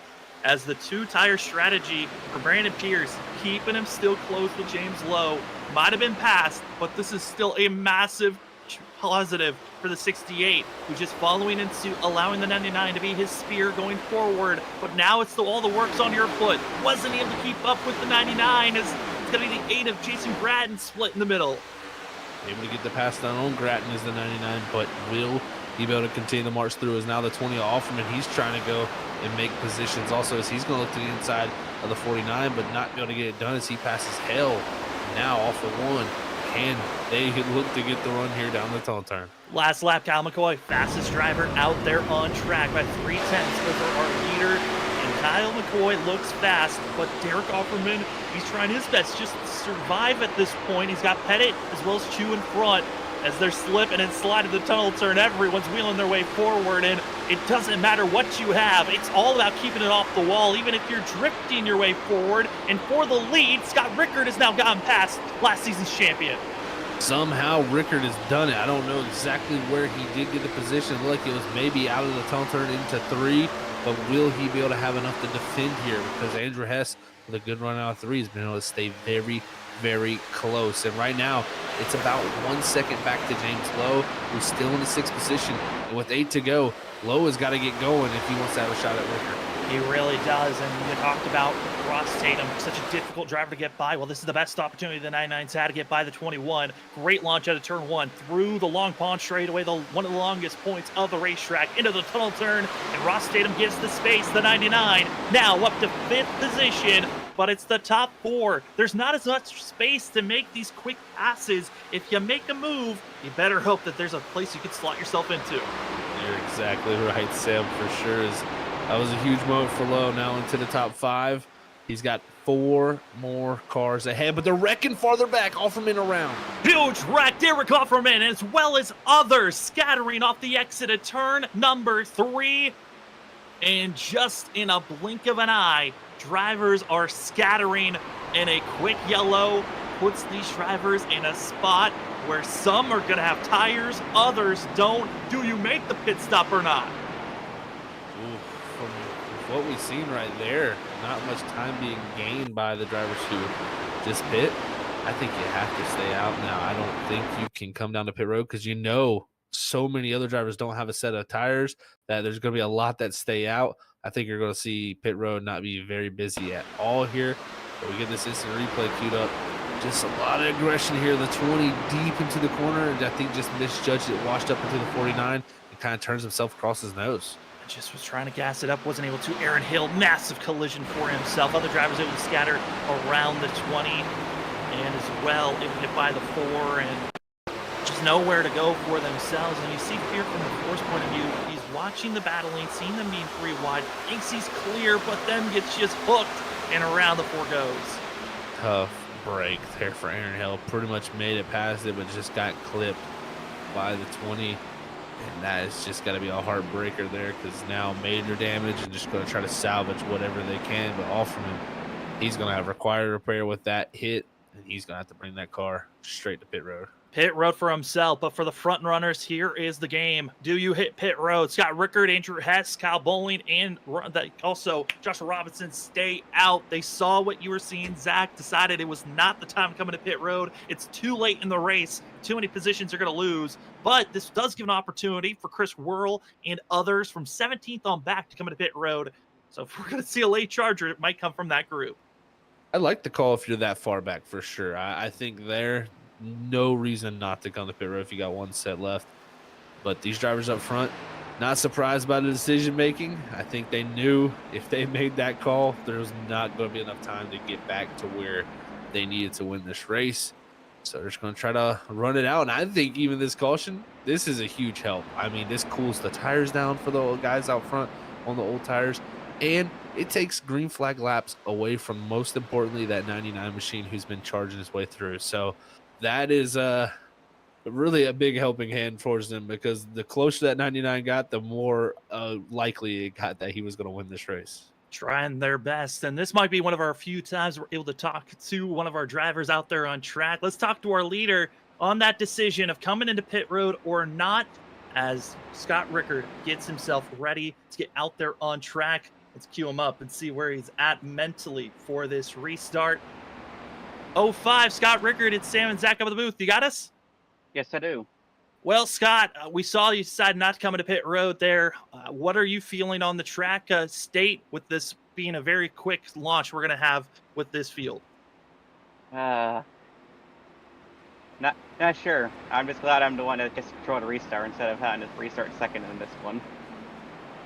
Definitely a better spot to be in for sure, Scott. I mean, looking at what you're sitting in right now, do you feel like this caution is going to be a benefit towards y'all holding off the tires that have gotten up to that 5th position, or do you think this is going to be a little bit of a hindrance here on the older tires?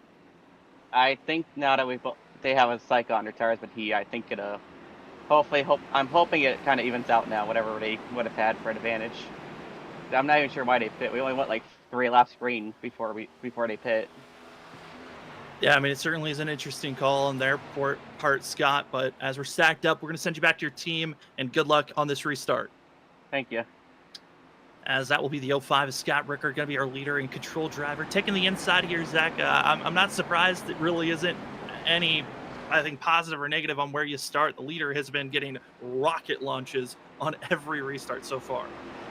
Yeah, I'd have to agree. I think controlling it, that's exactly where Scott Rickard wants to be. This car, if you were in the next gen, I think you might have a little concern controlling it, just knowing how big a draft those cars put off, heading down towards that tunnel turn. But I think you're sitting in a great spot in this Gen 4 car, controlling this restart, being able to try to get the launch out there. And I think for his sake, he's just got to hope James Lowe comes out of turn number 1 and 5th and doesn't come out of turn number 1 and 3rd or 4th, just in a much better position than he already is in. So it's going to be fun to watch. And like even Scott said, it's not that big a difference on tires. Yes, the number of the stint and how many laps were on the tires is different, but the number of green flag laps was not a major amount with the kind of the rash of yellows we've gotten here. So we'll see what the difference is, Sam. But this is going to be fun to watch, folks. Don't miss this. Top 4 drivers going to be on those slightly older tires for themselves. James Lowe going to be the first on the fresher of tires for themselves. Behind the 99 is also going to be Brandon Pierce, who took 2 tires on his last stop. We'll see how the 38 is going to rebound on this launch. Third caution of the day matches the last 2 times we were here at Pocono. But could we see someone change up and win here tonight of Scott Rickard or Andrew Hess? Pace car is off into the restart zone, and the 05 is already done and dusted. He's got a car length over the 54. Exactly what he wanted to do, Sam. He talked about loving to having the control, and it was great. And even what helped better, Bowling did not get a good restart. That stacked things up, and Lowe now stuck side by side with Ross Tatum. The 99 not being able to go where he wants to go. He doesn't know where to go, but a driver that does know where they're going, it's the 7 on the outside, already making 3 passes for positions. Kyle McCoy from nowhere is now up to 8th place with 4 to go, as they're going to be stacked 3 wide, but able to single up into 2 by 2. But it's all the 05 of Scott Rickard up front, feeling confident because Lowe has lost the spot, but it's Kyle McCoy that really is moving forward right now. 3 wide into 3 here, and McCoy, he wants to be the winner of this race. He wants to be the first driver on new tires. It's going to get real tight here on the exit of 3 as McCoy is going to make the pass on Lowe. McCoy puts the pressure on Lowe, forces the 99 to go backwards. It's now Kyle McCoy, the lead driver, with fresh rubber on the move as the 7 machine trying to find the opening, but he's back in 6th place. He's over a second back from our leader of Scott Rickard. Rickard, Hess, Robinson, Bowling. I think these 4 drivers know what they need to do. Just hold off the 7, but the rest of the field's doing the job for them. Problem for the 7 is the 21's being strong right now. The 21's not being very bad about losing speed, and you can even see 4 wide there almost into the tunnel turn behind that group, and they're going to stick it. They're going to keep it stuck, and somehow we're not going to make it. No, Pettit going to get in the wall. Also, Diego Valle. Everyone scatters in the back half of the field. Grand Diego as the 68 drifts back up. Same for the 8, and just trying to collect more drivers as everyone finally comes to a halt. Oh, man. There was no way 4 wide was going to work in the tunnel turn. That was a very low probability opportunity there for all those drivers.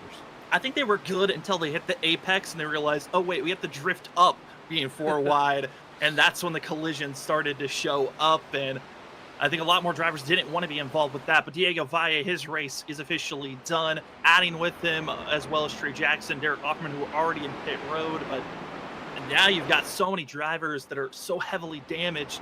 This is not the way they wanted this race to end. And what makes it worse is we're heading into overtime, and we only have 1 overtime attempt. This is the last restart of Pocono. Well, luckily, only 1 overtime attempt, Sam, because, 24 laps right now on the stint for our leader, Scott Rickard. If we were to, say have 3 green white checkers, he might have a little concern in the back of his mind, even though we've had all these yellows about fuel. Both 1 green white checker here, all the yellows we've had. No concerns with fuel here for these drivers. We'll see. What does Scott Rickard do? I mean, he's got to feel even more confident now, knowing that new tires are still only being 5th. But Kyle McCoy, I gotta say, he can't tell much from the driver's seat for sure. Scott Rickard can't, but Kyle McCoy has been making the pressure be on for these drivers on the old tires. I would not be surprised if he's able to get a fuel and restart. And for Kyle McCoy, what helped him the most was he was on the outside and just forced it immediately to that 3rd lane and got a massive launch and surge. It's going to hurt him here as he's going to have to restart on the inside lane in 5th place. So that's going to be the big loss. But can Kyle McCoy bank on some of these other drivers having a better restart? Because that initial launch on our last restart was perfect for Scott Rickard, and everyone else just fumbled on trying to get through the gears. They really did. I mean, Bowling was way behind on the inside line, didn't have a great launch in 3rd. We'll see if the 3rd place driver, Joshua Robinson, a new one, will be able to have a better launch here and a better attempt to stay with Scott Rickard. But, yeah, if you're Rickard, you love the positioning you're in right now. This is great to see. And like you even brought up, Sam, which is such a great point, is Kyle McCoy restart in the 5th position on the bottom. That's going to be tough. He had that opportunity to go right to the wall there in 1 and 2 and make up the ground. This time, that's not going to be there unless something opens up with somebody having a bad restart. Yeah, and other drivers that are going to hope for some big runs. James Lowe in the 99 going to be back in 8th. June White's going to be in 9th. So they are going to have to find their way moving forward. But the big question is, since we're in overtime, this is going to be our final attempt at overtime as we only get that one shot. This race can conclude under yellow. If we go green and we get a caution under this first lap, the race will conclude under yellow, and wherever the placements were at the time of the yellow flag being thrown is where the drivers will finish. But if we get the white flag, that's when the gloves are off, and really, Scott Ricker's got to be praying that he gets the best launch that he's ever had to make sure that Kyle McCoy cannot catch up to him. He's going to have to definitely hope for that, Sam. It's going to be very important for this launch. I mean, he talked about how much he wanted to have the ability to have the launch, and that's what you're very happy to have as the leader. And we haven't seen too much wheel spin tonight. It hasn't seemed like older tires have been a real issue in the restart zone, so not too worried about that for these drivers. More or less just going to be how can you get down the one and figure it out from there. And if we do get a yellow again, to everybody out there that's new to NASCAR and overtime rules, if we get a yellow flag, this race is over. If we get the white flag, though, they can wreck, and we're coming back to that checker flag. So it can get very interesting sometimes on iRacing with those white flag wrecks. It certainly can be. Well, we just got the 1-to-go indicator, but it's going to take a while before we get to the start-finish line. So let's try to queue up the 7 really quick and get Kyle McCoy's thoughts right before we get to green flag. Kyle McCoy in the 7 car. It's Sam and Zach up at the booth. You got us? Hey, guys. Well, Kyle, you just made some daring moves there right before the yellow flag came out. You're now up to 5th. How are you feeling about this restart? I told these guys I don't know how I got here. I'm seeing red a little bit, and I'm trying to calm myself down so I don't take out one of these guys that deserves a good finish. But I feel good. I feel like I got the best set of tires here, and if we get a good restart, who knows what will happen. So I'm going to cross my fingers and pull the reins back just a little bit and see what happens. Well, Kyle, it's going to be interesting to see here, man. Starting on the inside, not like that last time on the outside. Do you feel like the inside's going to be a little bit worse here? I don't know. I can never see from this like 3rd or 4th round back, right? Like I can see from that top side, and from here it's going to be tough. But they got the jump. I don't know. I got good tires, so I feel like I can hold the bottom. But probably going to be 50-50. Well, we're excited to see what drama you're going to build up here, Kyle, on this launch. Good luck on the restart, and hopefully we'll be talking to you at the end of the night. Thanks, boys. We're going to give it a roll. Can't wait for it. Well, that's the 7 machine of Kyle McCoy. Send him back to his team at Cyhawk Motorsports, as his teammates have not had the night that they were hoping for. So the 7's hoping to rebound and give him a chance. But up front, it's Andrew Hess, Scott Rickard. Rickard's going to be the control vehicle on the inside.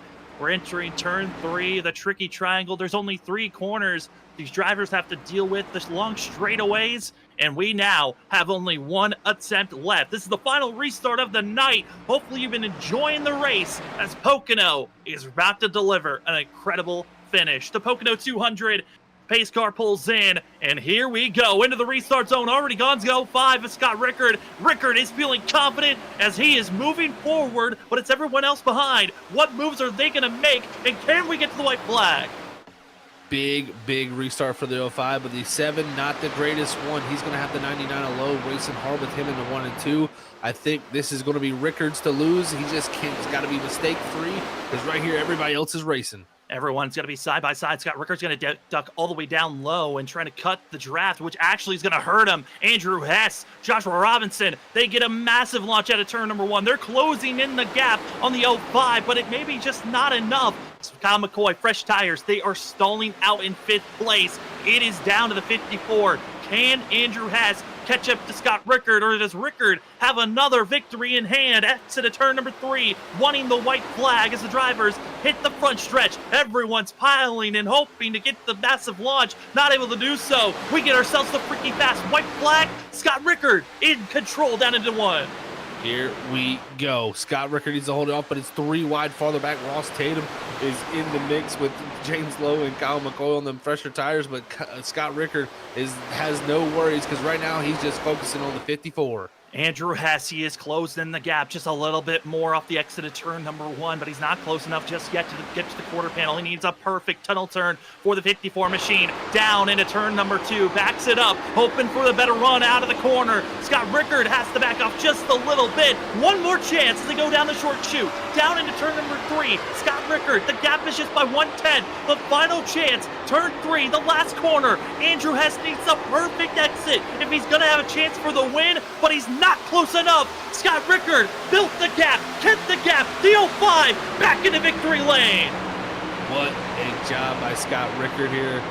Another win in the books for him here at Stars and Stripes, and one for the records for sure. That was a great comeback for him. At one point, almost 5 to 6 seconds behind the leader during green flag sequences, and he's the winner of your race. Hey, Scott Rickard, the second Waynish driver in Stars and Stripes history, gets his 22nd career win here in this league. And Kyle McCoy's got 26 wins, still a margin to climb to, but this 05, we know he's going to get at least one win a season. He finally gets it here at Pocono, and it's before a road course, Zach, where the 05's been dominant. This is a huge win to grab for himself. Well, I'm not saying it's going to happen, but could we see three 2-in-a-row win drivers, 2 weeks in a row? If Ross Tatum win the first 2 races, Diego Valle win the next 2, could we see Scott Rickard be the driver to pull off the next feat of 2 in a row? I mean, that'd be crazy to say after 6 races. That it certainly would be, and next week's going to be a good one as the drivers get prepared for Bristol. Well, the 05 gets to celebrate the win. Everyone congratulating him as he hits the front stretch. Scott Rickard did his best. Andrew Hess, I mean, it was a nice try to mount back the comeback. He was faster than the 05 those last 2 laps, but the restart was what was perfect. The gap was big enough to hold off the rest of the field. Congratulations to Scott Rickard on the win, but our broadcast is not just done yet. We've got the post-race show. We're going to talk to 4 drivers, our top 3, and a spotlight driver in a few moments. We'll be back right after this.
Welcome back, ladies and gentlemen, to the post-race show for the Stars and Stripes Racing League. The Pocono 200 had to go to overtime where we only had one attempt to do it, and we were able to finish under green. The driver gets to victory lane. It was the one who decided to stay out on those older tires, and it worked out for himself. We got the 05 Scott Rickard. Scott, congratulations. It worked out, able to stay up front. Man, how are you feeling after your win here tonight? It's slightly shocking that the road guy that's really good at road course won at Pocono. Well, it's kind of funny it worked out that way, but I'm happy to finally win this season. I got close for a couple in the first couple of weeks before I got wrecked last week. That didn't really help me. But I was glad to get the win this season already. Yes, guy, it's a great time to get the win for you here, man, at Pocono. It's got to feel great for yourself. First win here at Pocono, and I mean, take us through the strategy tonight. I mean, you had to come back from massive there after you got into the wall at one point, even a mistake on pit road. How surprised are you to be sitting in this position right now with the win? This for some reason once they start now that they with the new damage mount, I hit the wall way more than I used to with the old damage mount. Maybe it's knowing that the damage isn't as bad as it would be for the old one or something, but I'm used to, especially this card tapping it here and there. And I missed that pit road thing. I missed it backed up and still wasn't in it yet. That frustrated me not being back in it already. I mean, still, Scott, an impressive start to the season. Again, your only bad finish was last week at Dover. Now, how did Dover really change up your mentality coming into tonight? Because you were up front for the majority of this race until those late cautions blossomed, and then you were kind of found yourself gifted the lead. How are you feeling that last week again helped you to this week? Not too much. I just want to come to this race and come and get back up towards the front and just finish up front if I could. I've never been the biggest fan of driving Pocono. I've struggled here sometimes. I've been fast sometimes. It's just I never know coming here, no matter what I did before. Well, it worked out. You find yourself in victory lane. Congratulations on being the third different winner this season. And before we let you go, the floor is now yours. Everybody at the team, my dog in the room, and the now league I own, Sim Racers for Mental Health, as of a few months ago. So. Well, congratulations on picking that up, Scott. It's crazy to think you got another thing to thank. Congratulations again. It's been a while since I've been interviewed for one of these races to be able to remember to say that. Right, it has been. Well, congratulations, Scott, once again on the win, and good luck next week. Thank you. Well, that was going to be the 05 of Scott Rickard. We're now going to head to second place. A driver we haven't talked to in a long time, but it's good to hear from we got Andrew Hess in the 54. Andrew, congratulations on a top 5 finish, man. How are you feeling after the performance you had this evening?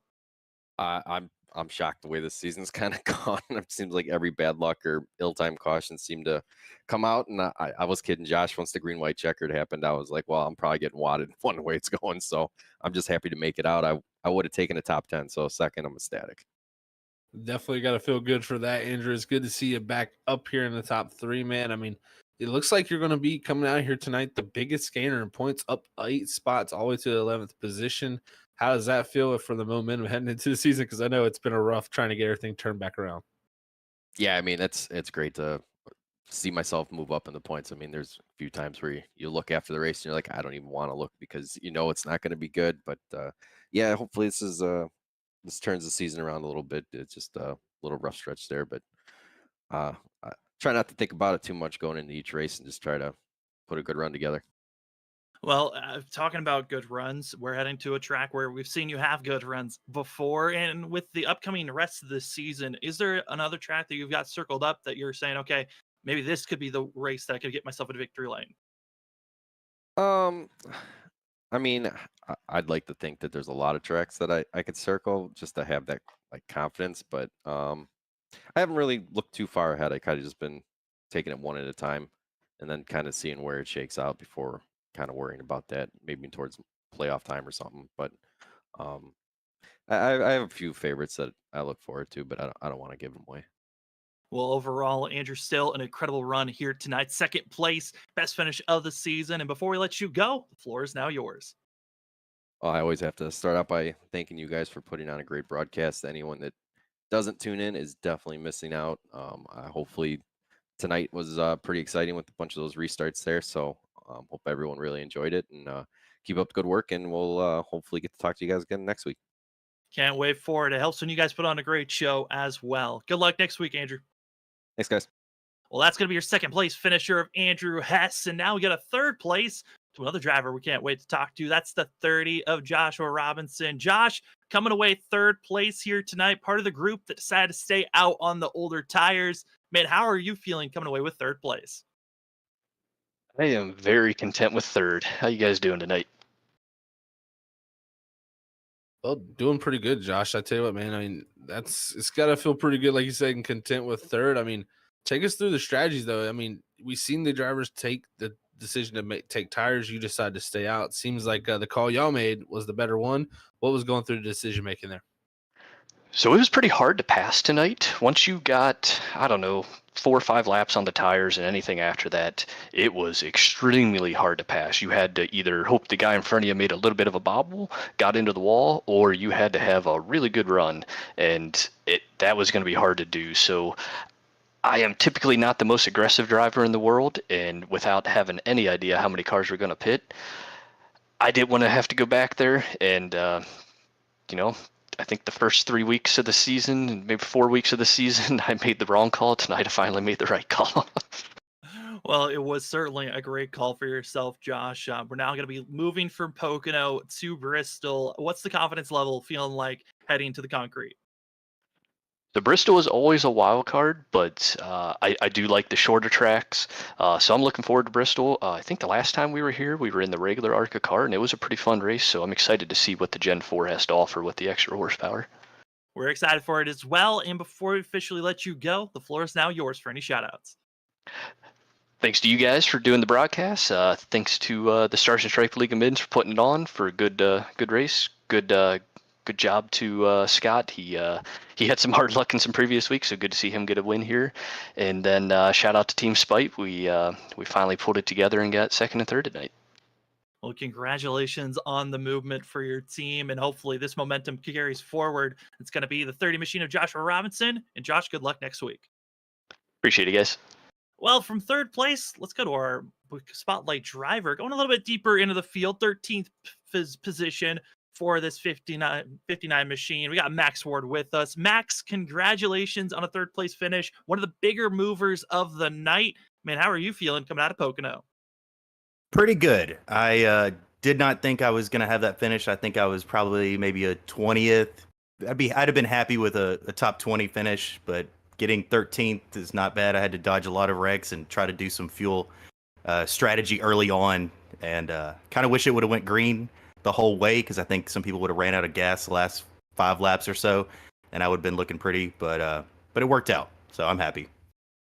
Definitely was a wild race with having to miss some wrecks. The strategy calls for fuel, and not only there, the tire calls at the end of this race, Max. So congrats on getting that 13th position, man, and really gaining a ton here tonight. And even, one position off your best finish of the season back at Daytona. Heading into Bristol, though, next week, how do you feel heading off this 13th place finish? I feel pretty good. I actually like Bristol. I know a lot of people don't really care for it, but I like Bristol. It's chaos. It'll be interesting for sure. It'll be a fun watch. Certainly would be. Max, tell us about how those last couple of cautions that were coming out, and it kind of changed that mindset of going for those. I know you were kind of looked like you were aiming for the 3-stop strategy compared to those who were going for the 2-stop strategy. When that late caution came out, that kind of took away those kind of calls. What was your mindset for the rest of the race? I was a little worried because I was out of tires. And so I was, with having, 25 laps left, I was really concerned. And then we had those last couple of cautions where people pitted and got fresh tires. Made it a little bit concerning. I kind of wanted to just stay out of everybody's way and just kind of avoid the chaos as best as possible. Well, it worked out for you to, again, get a solid finish in 13th. And before we let you go, Max, the floor is now yours for any shout-outs. Oh, definitely. I want to give a shout out to all my coworkers in the group services department, because I am running our morning meetings tomorrow, and I'm playing this for them tomorrow. I'm going to share Freaky Fast Broadcasting with all 25 of them. So we're going to get some new viewers and everything for them. So let's get to work, guys. Can't wait for it. Max, congratulations on your finish here tonight. Can't wait to see how you're going to perform next week at Bristol. Good luck and enjoy this finish. Thank you so much. Y'all have a good one. You too. That's the 59 machine of Max Ward coming away with 13th. Going to be our spotlight driver here tonight. And also hello to his workmates, as tonight's race certainly was a wild one. Thought maybe it was going to go down to a fuel mileage run.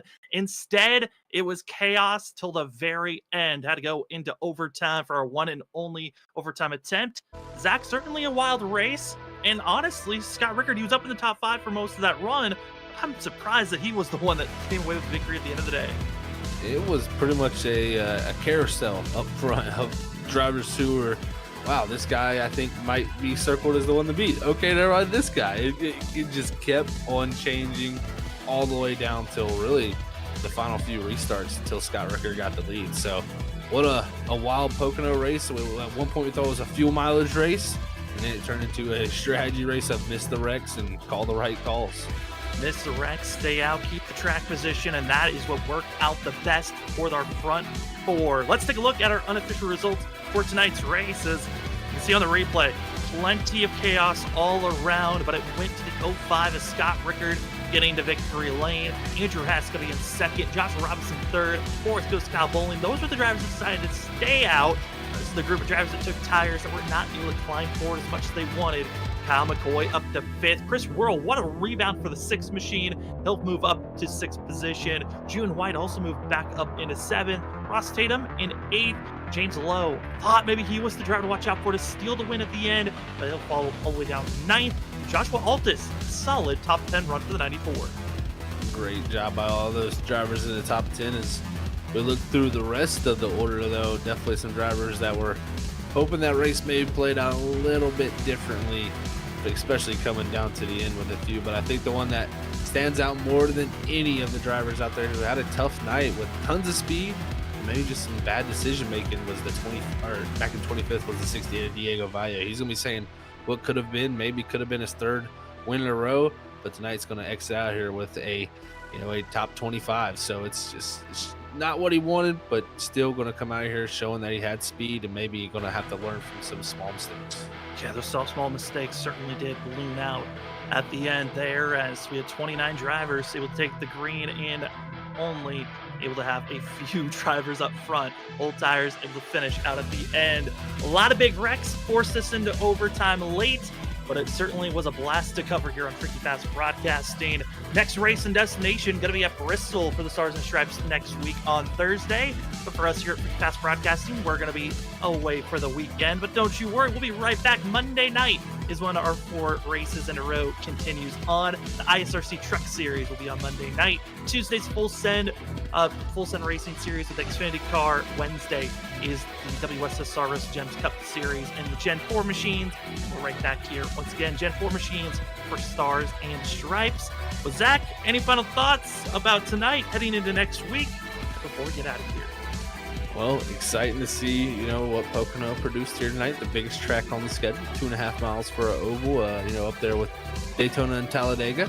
Just a little bit smaller in Talladega, but completely different when it comes to the style of racing. It definitely was fun to watch. But next week we get to go see the shortest track on the schedule, Bristol. So it's completely two polar opposites, and I cannot wait to see what these Gen 4 cars can do at Bristol, especially with the size of fields we've been having here. It's been big fields, and usually when you have a big field at Bristol, it's going to be a wild one. Certainly could be. Cannot wait for it. But for tonight, thank you so much to everyone that joined in the chat or just for watching throughout the evening. Thank you for enjoying the show on Freaky Fast Broadcasting, giving you the race number 5 Pocono 200. It was a wild one overall. Scott Ricker gets his win, third different winner of the season for these drivers. Question is, can we find a fourth, or will we have another back-to-back winner like we've had for the last 4 races?